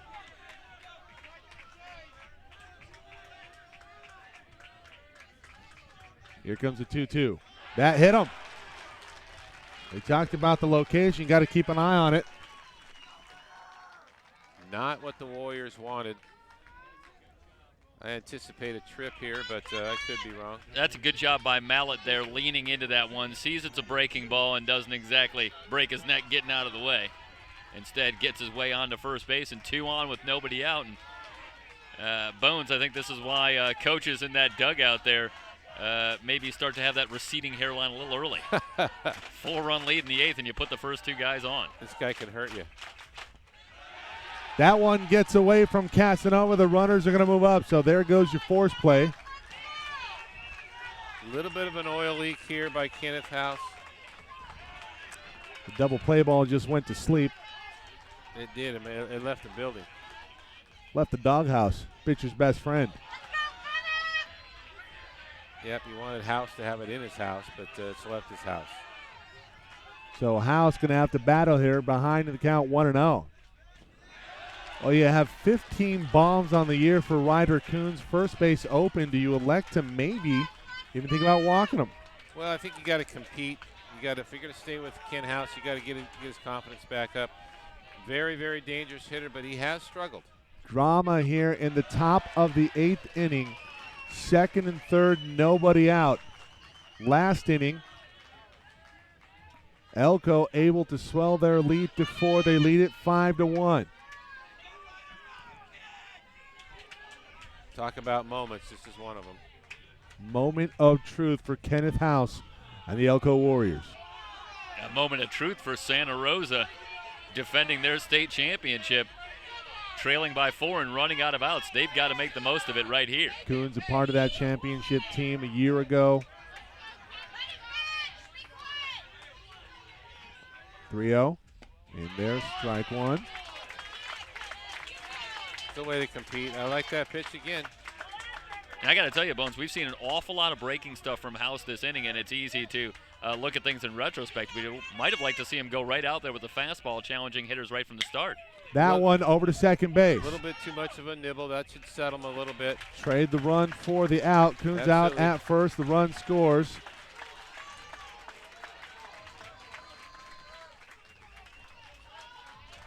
So Lenny comes in after he led off the inning with a walk. Lenny, you are responsible for the second run of this game. So been waiting for the Ghostbusters. One gone here. Bodnansky. Now your batter. Got a runner at 3rd. Top of the 8th. Little chink in the armor here for Kenneth House. House trying to battle. And I think if you're House right here, just go right after the hitter. If you trade another run here, you still take your chances with a 5-3 lead moving to the bottom of the 8th. Brodnansky, a 350-plus hitter coming into this ball game. Hard hit over to first. Nice play made by Connor Underwood. Another run will score, but the second out recorded here. And now Elko 4 outs away from a date with Grossmont tomorrow. Going to be a tough 4 outs. Sanderson coming to the plate. Kenneth House leaking a little bit of oil.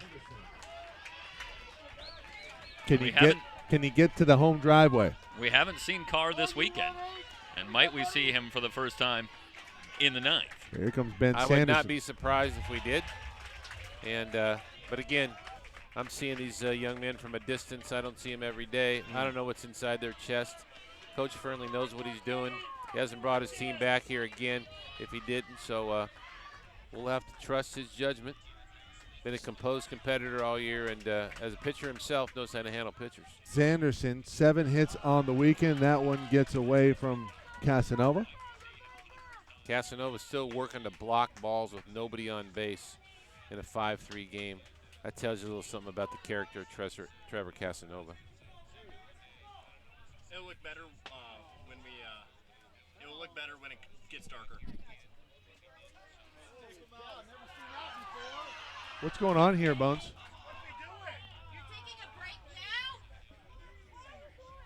All I'm not sure what happened.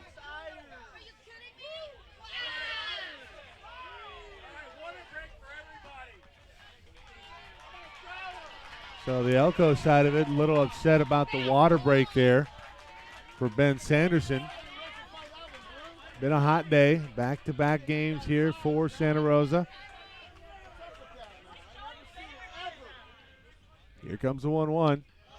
Sanderson puts you in mind of Mike Hargrove back in his playing days, referred to as the human rain delay while he was at the plate. And that was due to certain mannerisms and slowing things down. That one in on the hands. This might be a tough play for Sylvester. Over to first, not in time. Sanderson, another hit this weekend, number 8. Not how he drew it up, but he'll take it. It was the hydration, guys. Might have been just enough. The water got it done.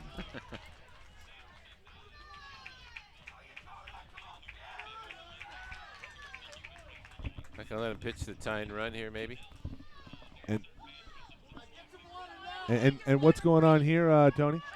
I'm not sure what this discussion is exactly, but it is going to be a pitching change. I think you're going to see, Jeff, you're going to see Jay Carr. Pitching Great change job. when we come back here. A beautiful outing here from Kenneth House on the biggest stage of his career. Back in a moment, SoCalCollegeSports.com.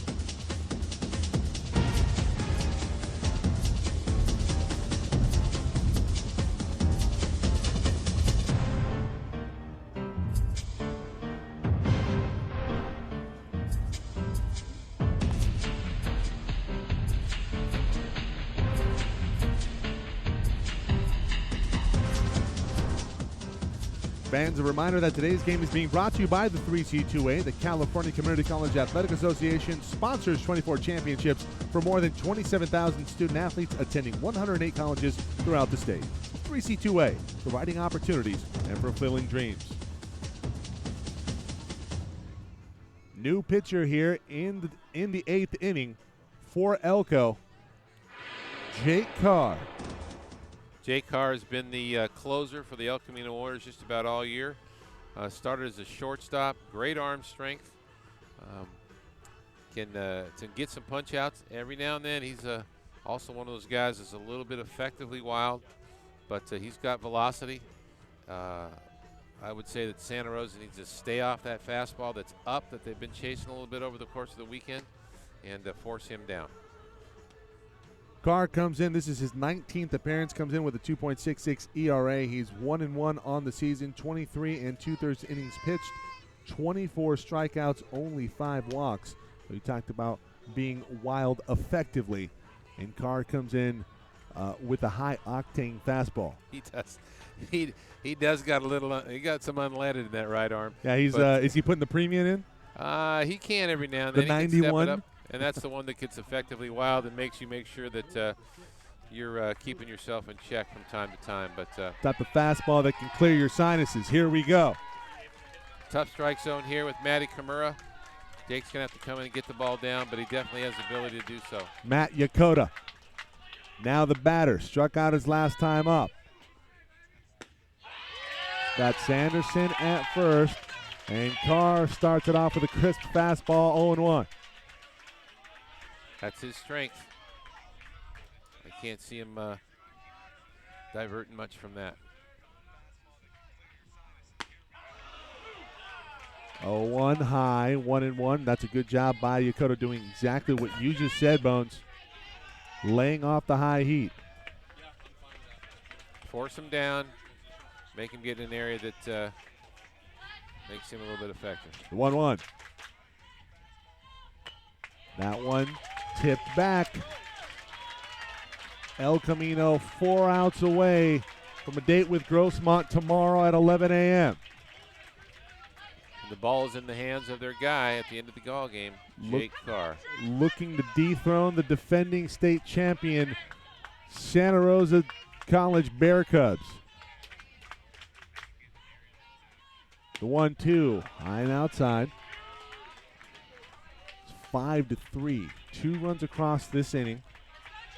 It started off with a leadoff walk and then a hit by pitch.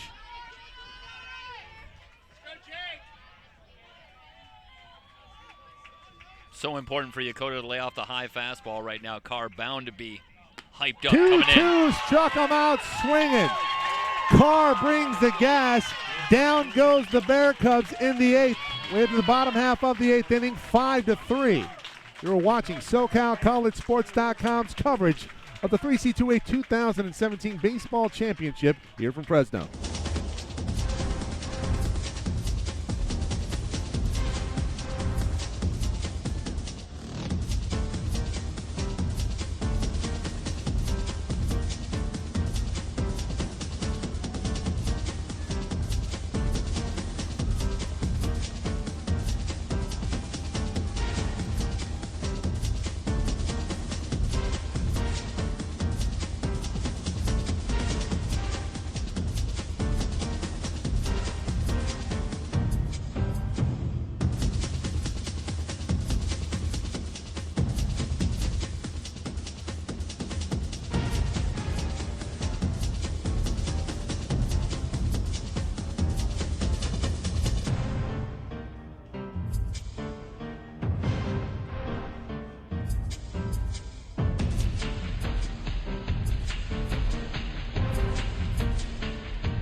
And we head to the bottom of the 8th inning.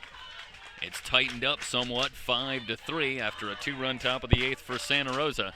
Now the Warriors will go to work and try and extend on the lead. Well, I think, Jeff, we saw exactly what we talked about out of Jake Carr coming out of that pen, blowing some petrol, getting a big strikeout. Yeah, that was high heat that got Yokota. Sky high on the right side. Jeff Bart under it and squeezes it for out number 1. So Again, Underwood retired, and that'll bring up Barba. Noonan gets that leadoff man, keep that energy going in that Bear Cub dugout. And hope's alive here of a repeat. Well, they will have one more at-bat to do it if you're looking ahead to the top of the 9th. It will be Bart, Kimura, and then the top of the order, Blake Berry, due up for the Bear Cubs as Carr tries to close it out for El Camino.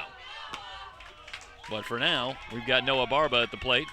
And a count of 2 balls and no strikes. Barba's 1 for 3. A single back in the 2nd inning. He has a run batted in. Driven to right. Drifting over. And it's Yokota that has it in right center for out number 2. So Barba with good contact, but to the deepest part of the park. And that'll bring up Whistler. Quiet day at the plate. He's 0 for 3, but he does have a run batted in.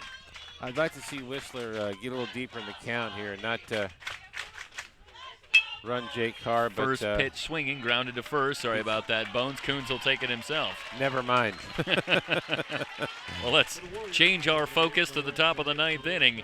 And Santa Rosa, one more chance, but they've got work to do. They trail it 5-3. You're watching the 2017 3C2A Baseball Championship here on SoCalCollegeSports.com.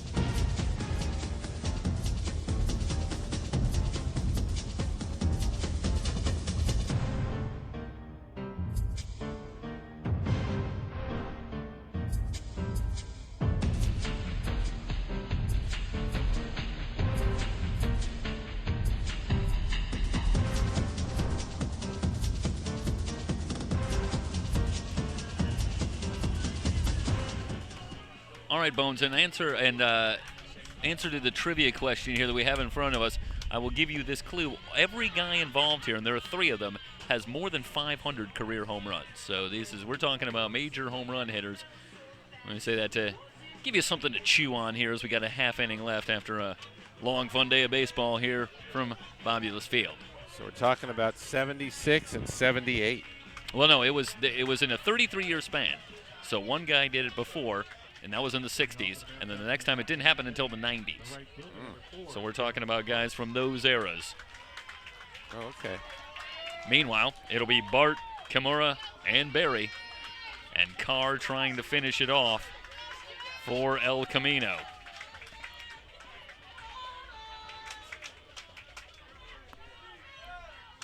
Carr ready into the wind, the fastball high. 1 ball, no strikes. Tough call right there. Might have been at the top of the zone, but not the time to be worrying about that. Jake Carr working quickly. Here's the pitch, up in the zone again. 2 balls, no strikes. You look at a guy like Jake Carr, and I tell you, how does he keep the ball down? Well, the ball comes out of his hand pretty violently sometimes, and Yes. he is just learning how to pitch. 2-0 pitch. Interesting swing by Santa Rosa. 2 balls, no strikes, down 2, chasing that fastball, but that says something for their plan. All fastballs so far, and that's no surprise. 2-1 on Bart. That one inside, 3-1. Bear Cubs down to their final 3 outs, but they trailed it 5-1 heading into the 8th. They put 2 on the board to get it back to 5-3. Bart on the day is 0 for 2. He's also been hit by a pitch. 3-1 pitch, and he fouls that one off. Carr with a good job busting him inside. 90s home runs, are any of those Rocky guys that we talked about yesterday? No, though Larry Walker almost did it with 49 in 1997. I'm begging right now. Yeah. Well, that should give you a little bit of a clue there. Of course you think of the McGuires and the Sosas.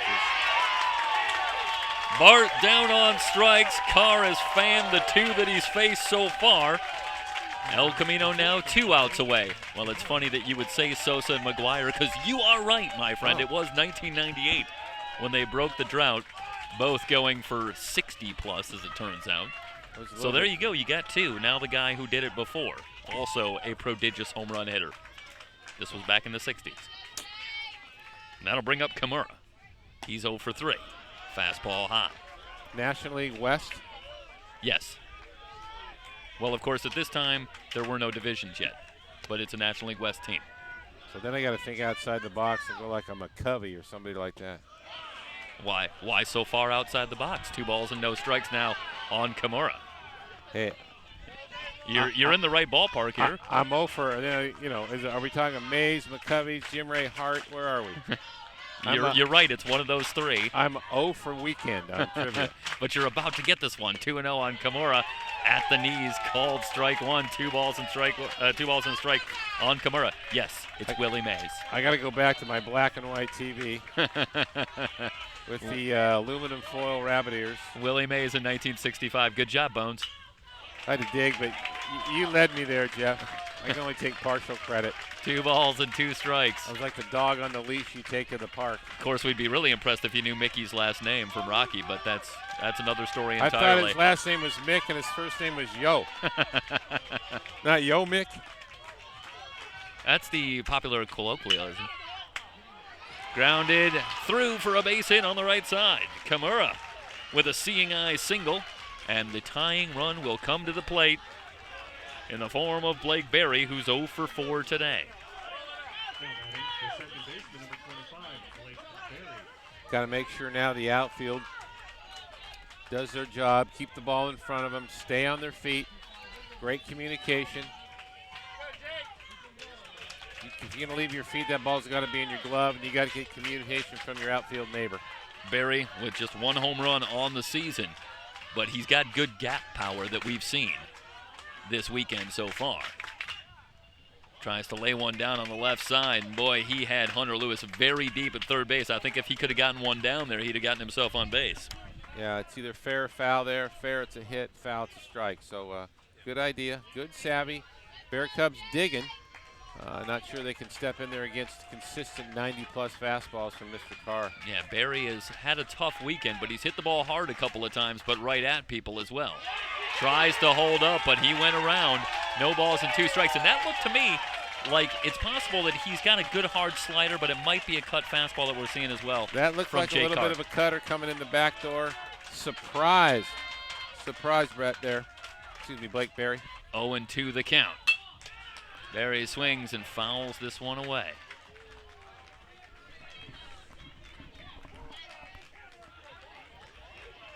Kimura at first, 1 down here in the top of the 9th. The Bear Cubs, the defending champions in the 3C2A, trying to repeat, but they're up against it.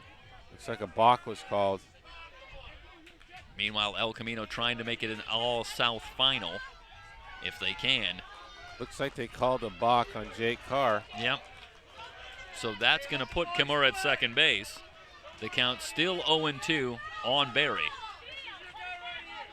Outfielder now keep the hitter off second. I won't say the run doesn't mean anything, but that is the non-tying run. Yeah, I think if you're Carr, you got to put that runner right out of your mind. Absolutely. Focus on the hitter. That's Barry just outside. A ball and 2 strikes.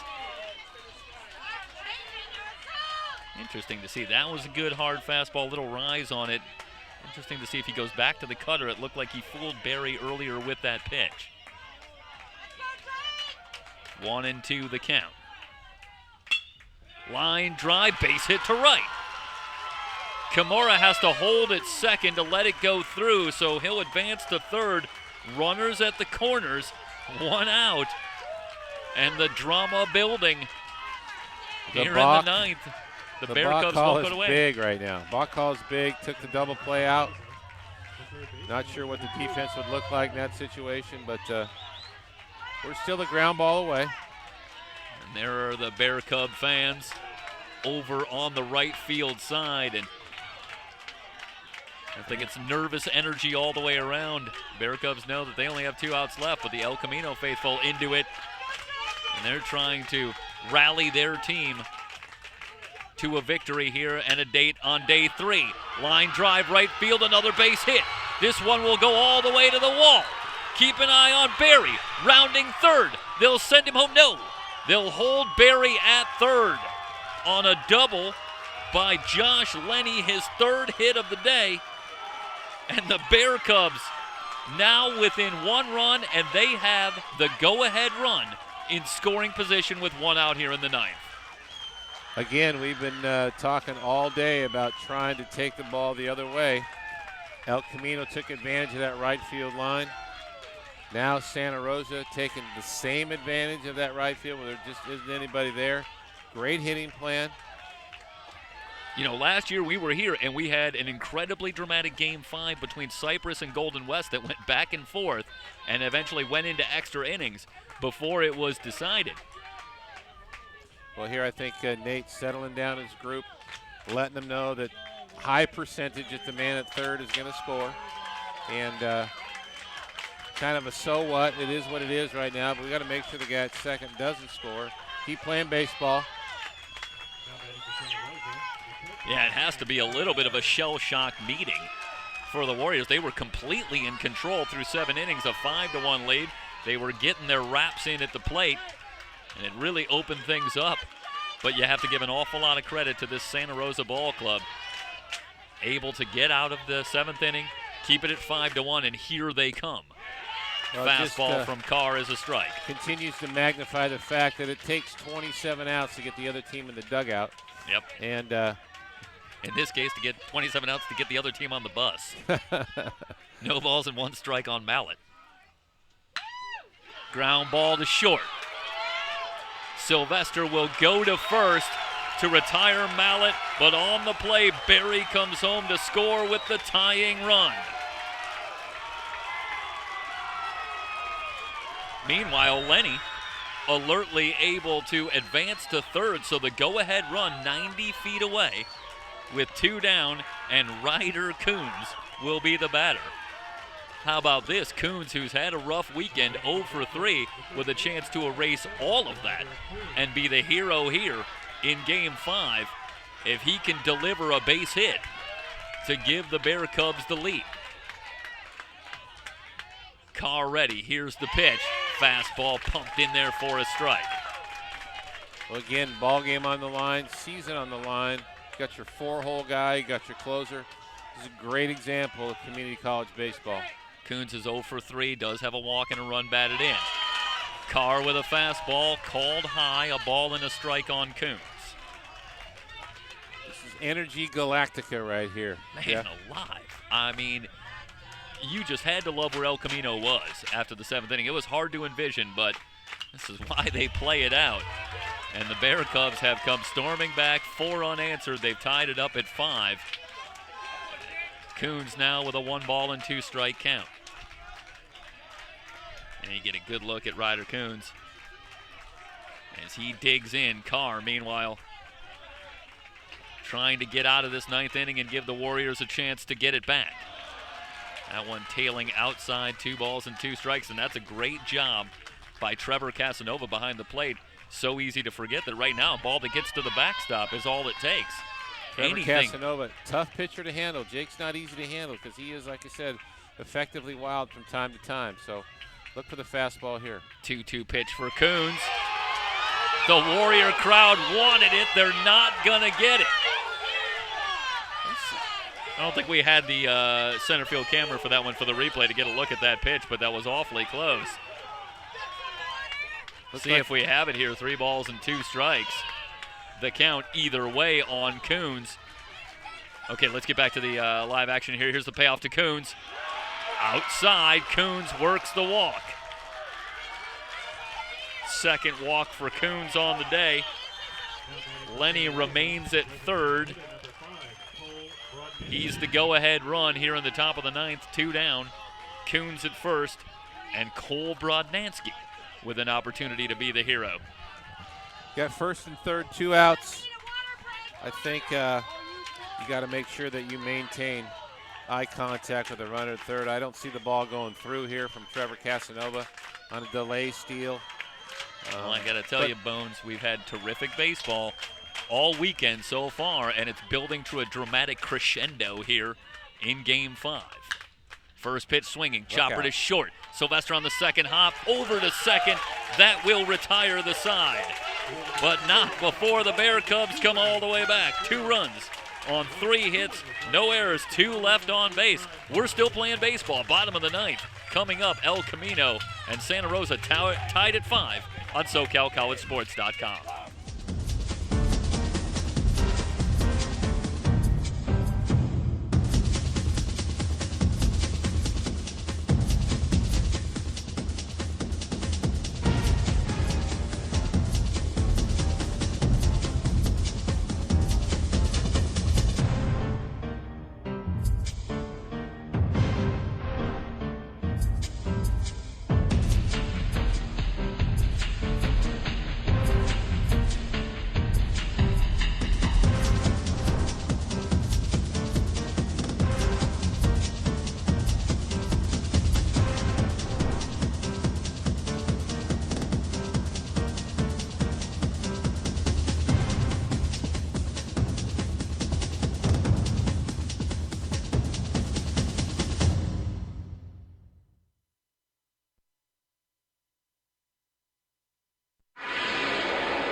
Bottom of the 9th.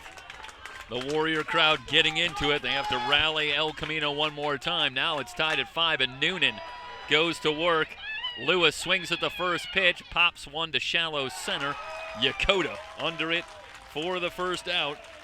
That'll bring up Darian Sylvester, and Sylvester, a bit of an unsung hero on the bottom of the 9th. He made a couple of tough plays that last with hop a lot of pressure. Ball, that was a tough hop. He stayed with it, watched the bottom of the ball, caught the bottom of the ball, and flipped it to his second baseman, Dorn. Yeah. I mean, talk about a lot of pressure. You're in a 5-all game, and come up with a couple of plays there. Keep it alive. Sometimes it's the things that look easy that are often most impressive. First pitch in there for a strike. Little concern with Hunter Lewis swinging a first pitch breaking ball, popping up. Energy has definitely changed here. 3 strikes from Noonan. The energy has changed. It's gone to the north. Well, it was in the south. I think with a guy like Jared Noonan on the hill, now it's advantage Bear Cubs moving forward. Anything can happen. Experienced pitcher, goes deep in ball games, and like you mentioned earlier in the broadcast, is used to coming in the middle, late ball game and just extending the game for his teammates. Yeah, and he's had an outstanding year. He's been lights out, both as a starter and a reliever, and he's got a 1-2 count on Sylvester. Foul tip, but Mallett holds it. Sylvester down on strikes, 2 down quickly here in the 9th, and that'll bring up Trevor Casanova. And it's always, I think, worth mentioning in this situation that you know who's loving what's going on here. The Grossmont Griffins, who are at home relaxing. Oh, yeah. And these arms getting used up and the players getting tired out here battling each other.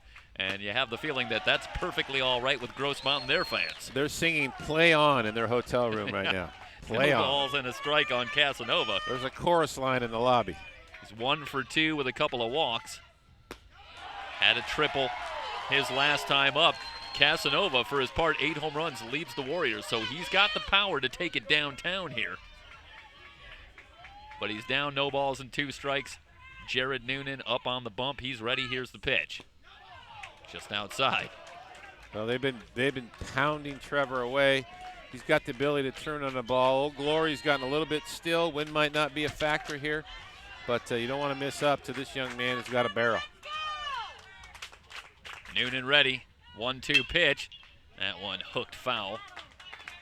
Not often they show inside to Trevor. They just showed him the ball inside. I would not be surprised if they go outside. Stay away. See if that was a setup pitch here. Yeah, I believe it might be. Casanova digging in. Left-handed hitting catcher now ready. Here's the 1-2. A little bit high. And off the plate again. Mallett trying to frame that one, but that was going to be some kind of frame job to get that one, one in there. You're going to need 3 carpenters and a jackhammer to frame that one. 2-2. Casanova just stays alive. Breaking ball from Noonan. Interesting that I feel like we've seen a lot of breaking stuff, a lot of off-speed stuff this inning from Noonan, starting to mix it up a little bit. Maybe that's part of his repertoire as he gets into that second day. He goes to breaking stuff, but he's got command. Yeah, and this would start to be his second time through the order. Popped up, out of play. Just missed that one. He got lucky there. You know, you really get the sense, especially in a game like this, you're really seeing all the tools that make Trevor Casanova a good leadoff hitter. He has a couple of walks in this game, works another deep count here with Noonan, showed the speed with the triple his last time up. You know, no secret why this guy bats at the top of the order. Bouncing ball right side. Barry. Short throw, and that'll do it. We head to extra innings. 9 not enough to do it. Tied at 5.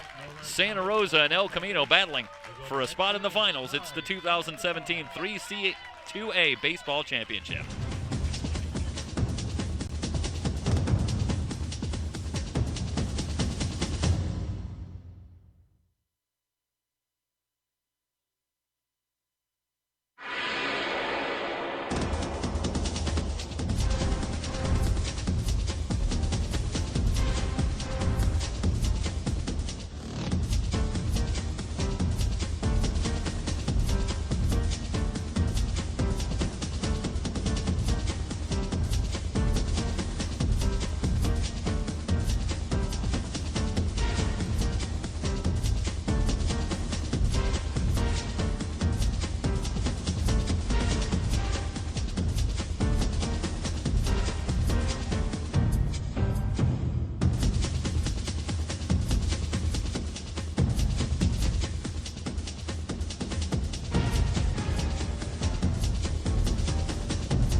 And we head to the top of the 10th. Ben Sanderson 3 for 4 on the evening, set to lead things off for the Bear Cubs against Jake Carr.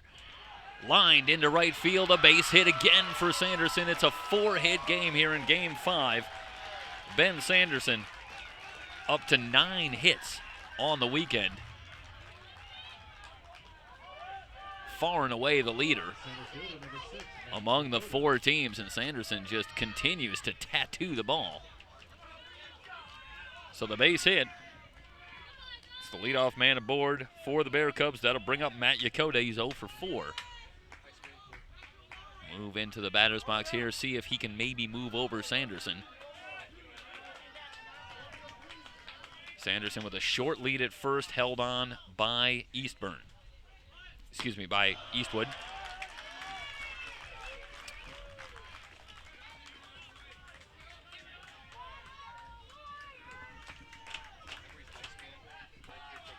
One ball, no strikes to count on Yokota.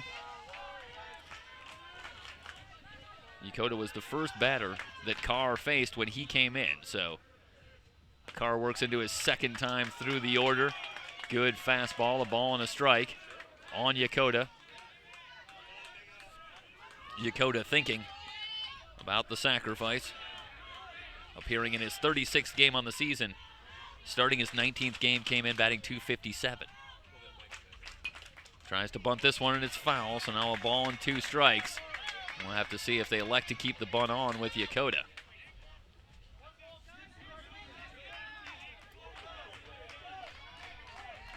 Jeff Bart waits on deck. Sanderson, not much of a threat to go. 1 steal and 2 attempts on the season. Short lead from first. Yokota takes that one low. 2 balls and 2 strikes. It draws an immediate reaction from the El Camino fans sitting all around us from our spot here. But Paul Cohen has been pretty consistent with his strike zone today. Still 2-2. Yokota squared to bunt. Gets one down. Back to the box. Carr going to put the tag on him. But a successful sacrifice moves Sanderson to second, and that'll bring up Bart, who's 0 for 3, and he's been hit by a pitch. Bart struck out his last time up facing Carr.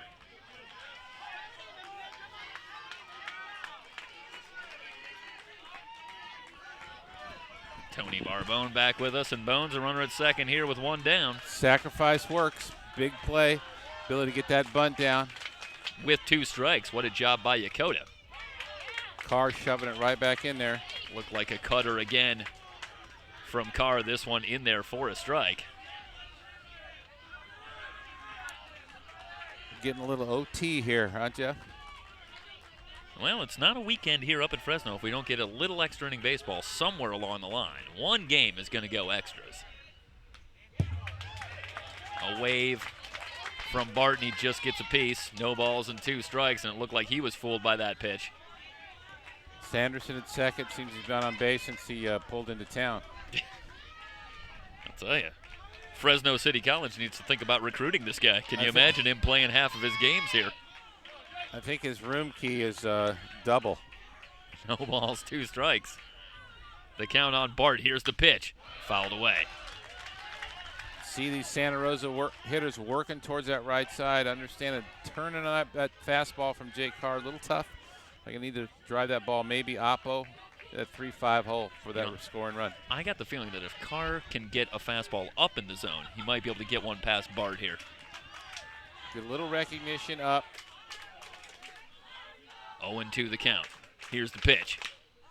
Ground ball to short. Sylvester charging, throws on the run, and he got him. We'll take a look at the replay here, and Sylvester again with the good glove work. 2 down. Sanderson now at third. And here's a play again that could be trouble. Take a look at the good throw, and he just gets Bart by about a 1/4 step. Good call by first base umpire Bob Williams. The reaction of the first base coach was, hey, he's out. And that saved some dugout anxiety. Underwood with a good stretch, and that might have made the difference. 2 down. Sanderson at third. Once again, the Bear Cubs have the go-ahead run 90 feet away. And Camino will be the batter. He's 1 for 4, singled his last time up, came around to score. That was in the 9th inning. 1 ball and no strikes to count. Heads up for, been known to try a drag bunt here and try and push that run across. Yeah, taking a look at Hunter Lewis. He's about even with the bag at third. He has come in a little bit based on the 9-hole hitter. Yeah, Underwood very deep at first. 2 balls, no strikes on Camino. And of course, as we talked about before, pressure squarely back on Trevor Casanova. Back behind the plate with a runner at third. And 2 down. Here's the 2-0. Again, tailing away. 3 balls, no strikes on Camino. Blake Berry on deck, left-handed hitter, top of the lineup.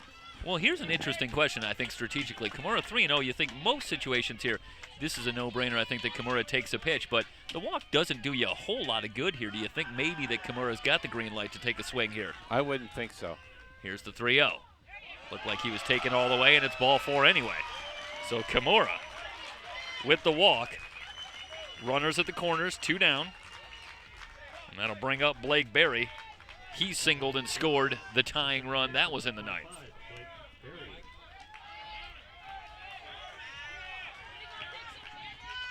So Berry, the left-handed hitter, digging in. And Jake Carr, who's now worked a full 2 innings, has runners on, trying to get out of the 10th and give the Warriors another opportunity. Damon Neidlinger calling the 1st and 3rd offense for Santa Rosa. Trevor Casanova calling the 1st and 3rd defense for El Camino. And Blake Berry, their 1-hole guy, at the plate. You get a good look at Jake Carr. Well, you had to look for a second. Then we got to look at the back of Ben Sanderson's head. Here's the pitch. Outside. A ball and no strikes on Berry, who's 1 for 5. Jake Carr here, traditionally a closer, a little bit outside his box, coming in the 8th, giving him some runs in the 9th, now in the 10th. A little bit of a foreign location for him, so he's going to need to work through an uncomfortable spot. They're holding the runner on at first. Are the Warriors, so a hole on the right side if Berry can get around on one from Carr. Easier said than done. Meanwhile, the pitch is high and outside, so 2 balls and no strikes on Berry, and quickly, all of a sudden, control problems creeping in for Carr, who's thrown 6 straight balls. Again, at times he's a little bit wild and can give up some base hits. Carr from the belt. Here's the 2-0. Paints the outside corner. I know in the game this year where Pasadena City College was down 4-1 to El Camino in the 9th, put this kind of inning together and got after Carr a little bit with a walk, with a couple hits. Had a little bit of a disputed call at the part of the game, but lost the ball game 4-3. But Carr was not steady that day. 2-1 pitch, fouled straight back. That was a little mano-a-mano right there. Yeah, Berry had a good cut at that fastball. Didn't miss it by a lot. That was my dad can beat up your dad, so let's go. Count evened up, 2 balls and 2 strikes. Who is going to be the hero and send their team to the finals in the 2017 3C2A Baseball Championship? You might see movement by Camino here. Camino not going. The fastball just outside. 3 balls, 2 strikes. The count on Berry. We got to get no hold here. No hold at first. Yep. First baseman behind. Yep. Underwood going to back off.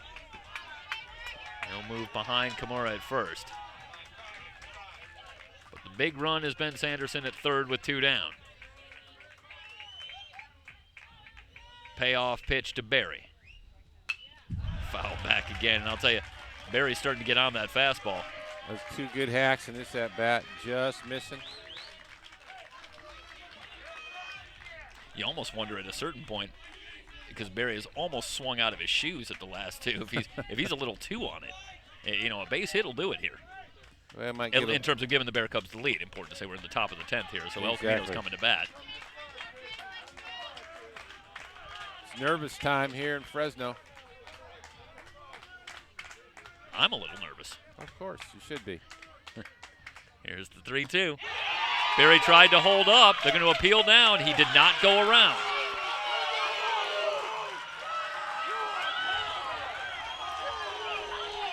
I see. Do we maybe have the replay there in camera 2, Matt? Not sure that we have that. I don't think we had the replay on. It would have been interesting to see. It was very close. Oh, we do have it. Okay, let's have a look here. Got to get to it quickly here as Josh Lenny stands in with the bases loaded. He's got 3 hits on the day. I don't think that's too bad a call right there. No, looks like a good call. Lenny swinging at the first pitch, drives it to center. Long run for Barba. This is going to one-hop the wall. The Bear Cubs have the lead. 2 runs will score, make it 3. It's a bases-clearing double for Lenny. Hey.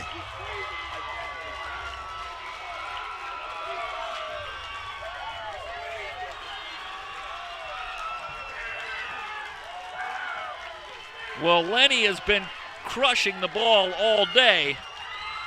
4 hits in 5 at-bats now, and the biggest blow comes here in the 10th.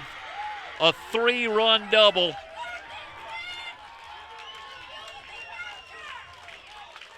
And Bones, Lenny's been hitting the ball hard all day, and I think it's exactly the guy you didn't want to face.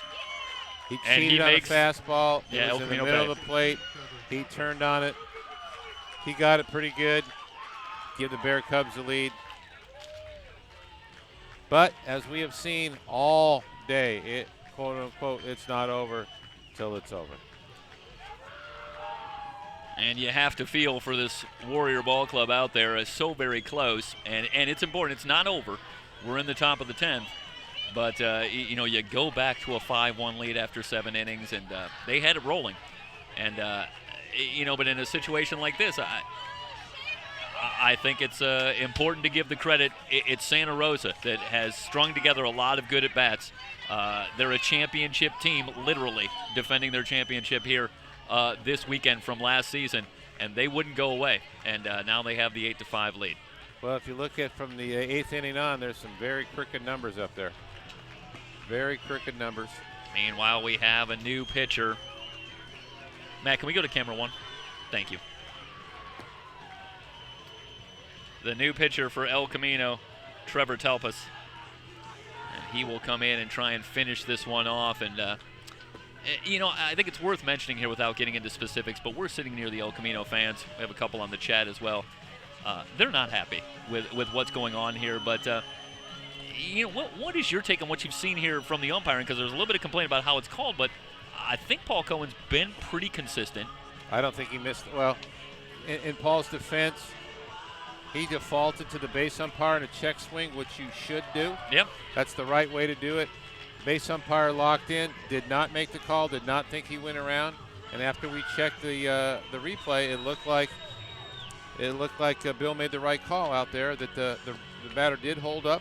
Yeah. When you get emotion on the line, it's too bad that some of these adults need to get in the way of this situation, be disrespectful to these people that have earned their way here, as well as these players. But you know, it's okay to holler and scream, but some of the things we just saw by some El Camino fans was very disappointing. Back to baseball. Trevor Mallett will be the batter. Lenny at second, and now it's Talpas who will try to get the Warriors out of the inning. Back in the dugout where they'll go to work now, trailing it 8-5. And you can't help but think that the Bear Cubs here, if they should hold on, they paid a price here. You wonder if at some level it's a bit of a Pyrrhic victory. They really had to give a lot to get this one if they're able to finish it off. But it's also the kind of thing, could it key them to something tomorrow? This has got to be a tremendously emotional win. Well, like I said earlier, I think it was earlier this morning, it's WIN, what's important now. And this is the most important game they'll play all year. And if they get through it, then they'll go to sleep and worry about the Griffs tomorrow. A ball and a strike on Mallett. Here's the pitch, fouled out of play. A ball and 2 strikes. Mallett's had a quiet day at the plate. He's 0 for 4. He's been hit by a pitch, but he does have a run and a run batted in. You feel bad for El Camino. They were in control of the game going into the top of the 8th. We got away from them a little bit. Had 1 out in the top of the 9th. Bases empty. And back to the 27 out deal. Off-speed pitch. Talpas just missing. 2 balls, 2 strikes on Mallett. Well, we saw one team come back from 4 runs down, so obviously it's not impossible to come back from 3 runs down, but you got to get out of the inning. I don't think anything's impossible. Yeah. Well, I think this game is a pretty good demonstration.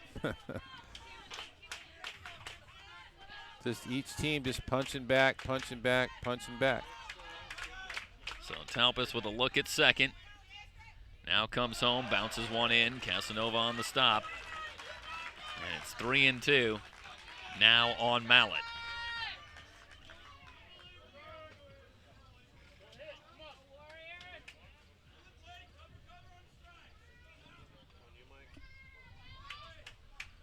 There's a look at Mallett. Here's the payoff pitch from Talpas. Called strike 3. Mallett down on strikes, and if you're El Camino, you were just hoping for that a little bit earlier, but it didn't come. Instead, it's a 3-run 10th inning for Santa Rosa on 2 hits, no errors, 1 left on base. Josh Lenny strikes the big blow, a 3-run double, and Santa Rosa now 3 outs away from advancing to the final. They lead at 8-5. It's the 3C2A Baseball Championship on SoCalCollegeSports.com.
Bottom of the 10th inning. And the Warriors will go to work with 2, 3, and 4. The heart of the order due up, leading off Ty Conrad. As they trail it by 3, Noonan trying to finish it off for Santa Rosa. And Noonan came on in the 6th as it was starting to slip away from starter Ryan Calderon, and has done a good job slowing things down. He did give up a couple of runs in the 7th that at the time gave El Camino a 5-1 lead. But he's given the Bear Cubs a chance to get back in the game, and that's exactly what they've done, and now they're 3 outs away. A ball and 2 strikes on Conrad. He's 1 for 3. Broke out of a mini slump this weekend with an RBI triple his last time up.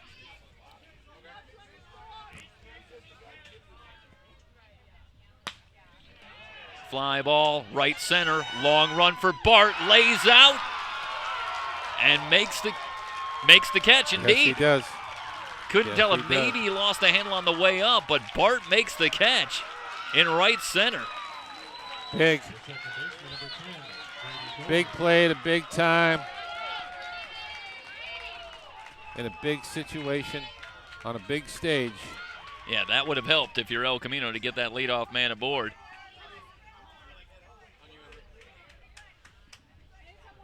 Yeah, Bart got up very quickly, but it was to retrieve his hat that had come off. But well, he's walking pretty gingerly right now. Still had the ball, and Trainer they're going to take a out. look. Yeah, they're going to take a look at Bart. You might want to roll that up on replay while we got a break. Yeah, we already took a look at the catch, and yeah, no doubt. Bart playing very deep, so he had a long run and was able to lay out and make the catch. He landed very, very strongly in one part. Yeah, and of course we don't want to speculate at all at this point on the. It's pretty good. Oh, is there any kind of security here? Okay. We got an El Camino dad that's completely out of control. Okay. When these umpires leave, suddenly. Yeah, do you want me to? I'll get here.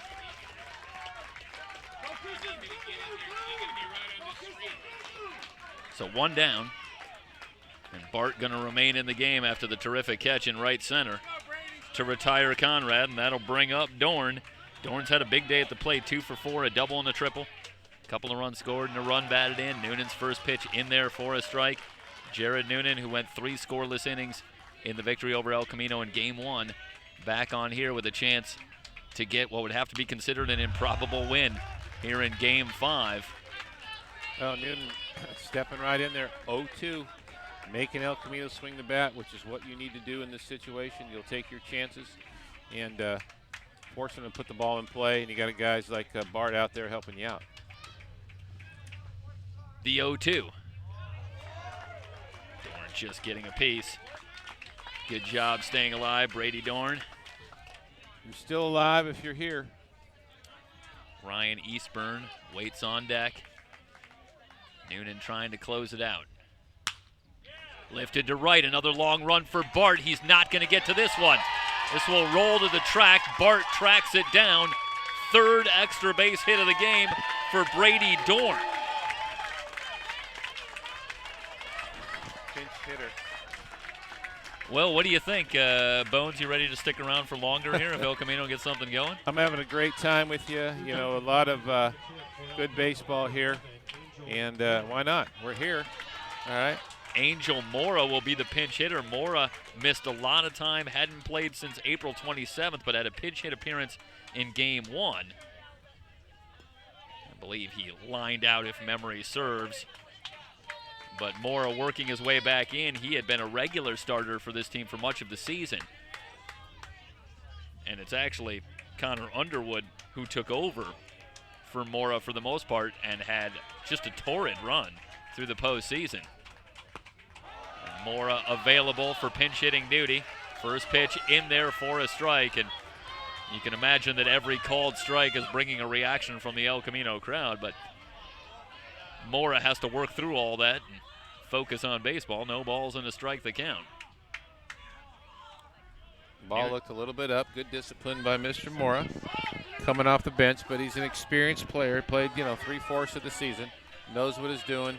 Been effective as a first baseman for the Warriors. And there you get a quick look at Josh Lenny, who sets up to be the hero with the big double in the top of the inning. A wave and a miss from Mora. And he's in a hole now, no balls and 2 strikes. You had asked the trivia question, who was going to be the hero? Mr. Lenny might be on the marker right now. Mora down on strikes. Noonan going back to the breaking stuff, and Mora a swing and a miss. And now it's the Bear Cubs, who are 1 out away. Dorn at second, 2 down, and Connor Underwood will be the batter. Underwood, who's 1 for 4, did have a base hit back in the 6th.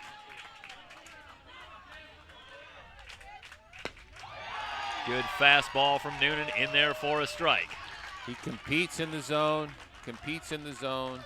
and continues to put pressure on the offense.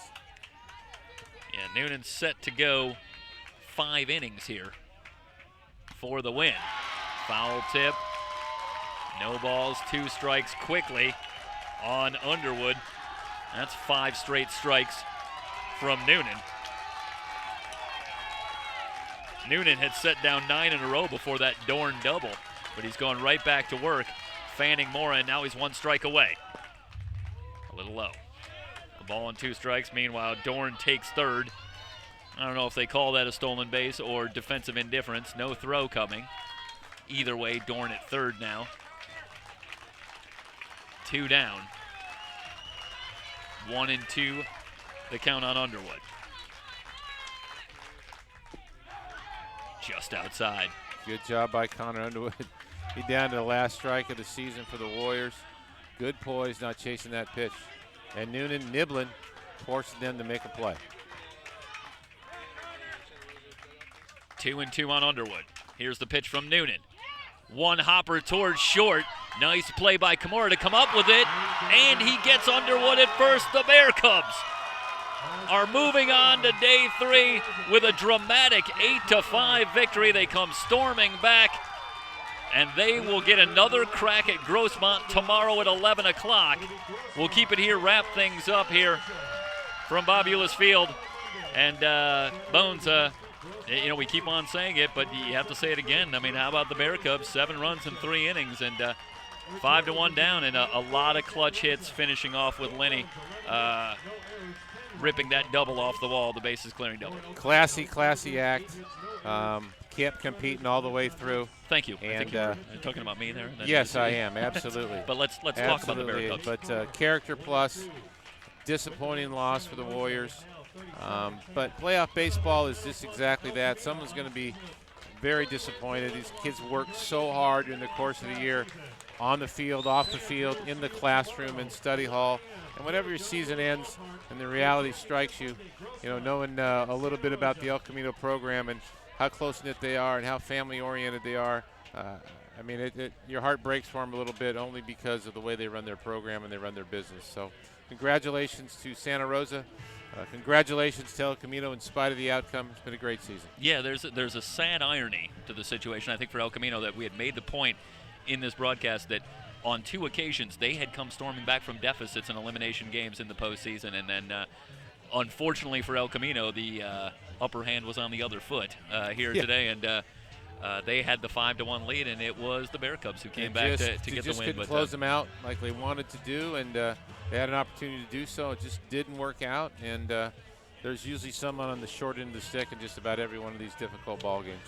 So Santa Rosa, with the victory, will advance to day 3 tomorrow. As you take a look at some of the images of the players, we will rejoin you here on SoCalCollegeSports.com. We will have all the action tomorrow. It'll start with Game 6, Game 7 if necessary. We'll have every pitch here for you on SoCalCollegeSports.com, and that'll start at 11 o'clock tomorrow. And Bones, we'll expect to see you here.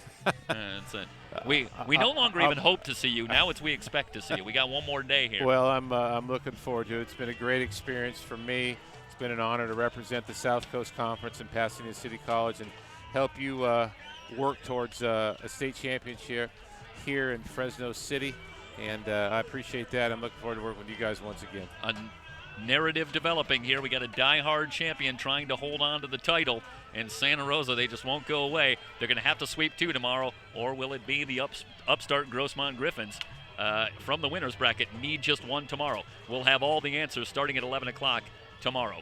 For Tony Barbone, Mike Cepeda, Matt Henson, Jorge Cepeda, Emery Johnson, I'm Jeff Stoynoff. Thanks for joining us. So long, everybody.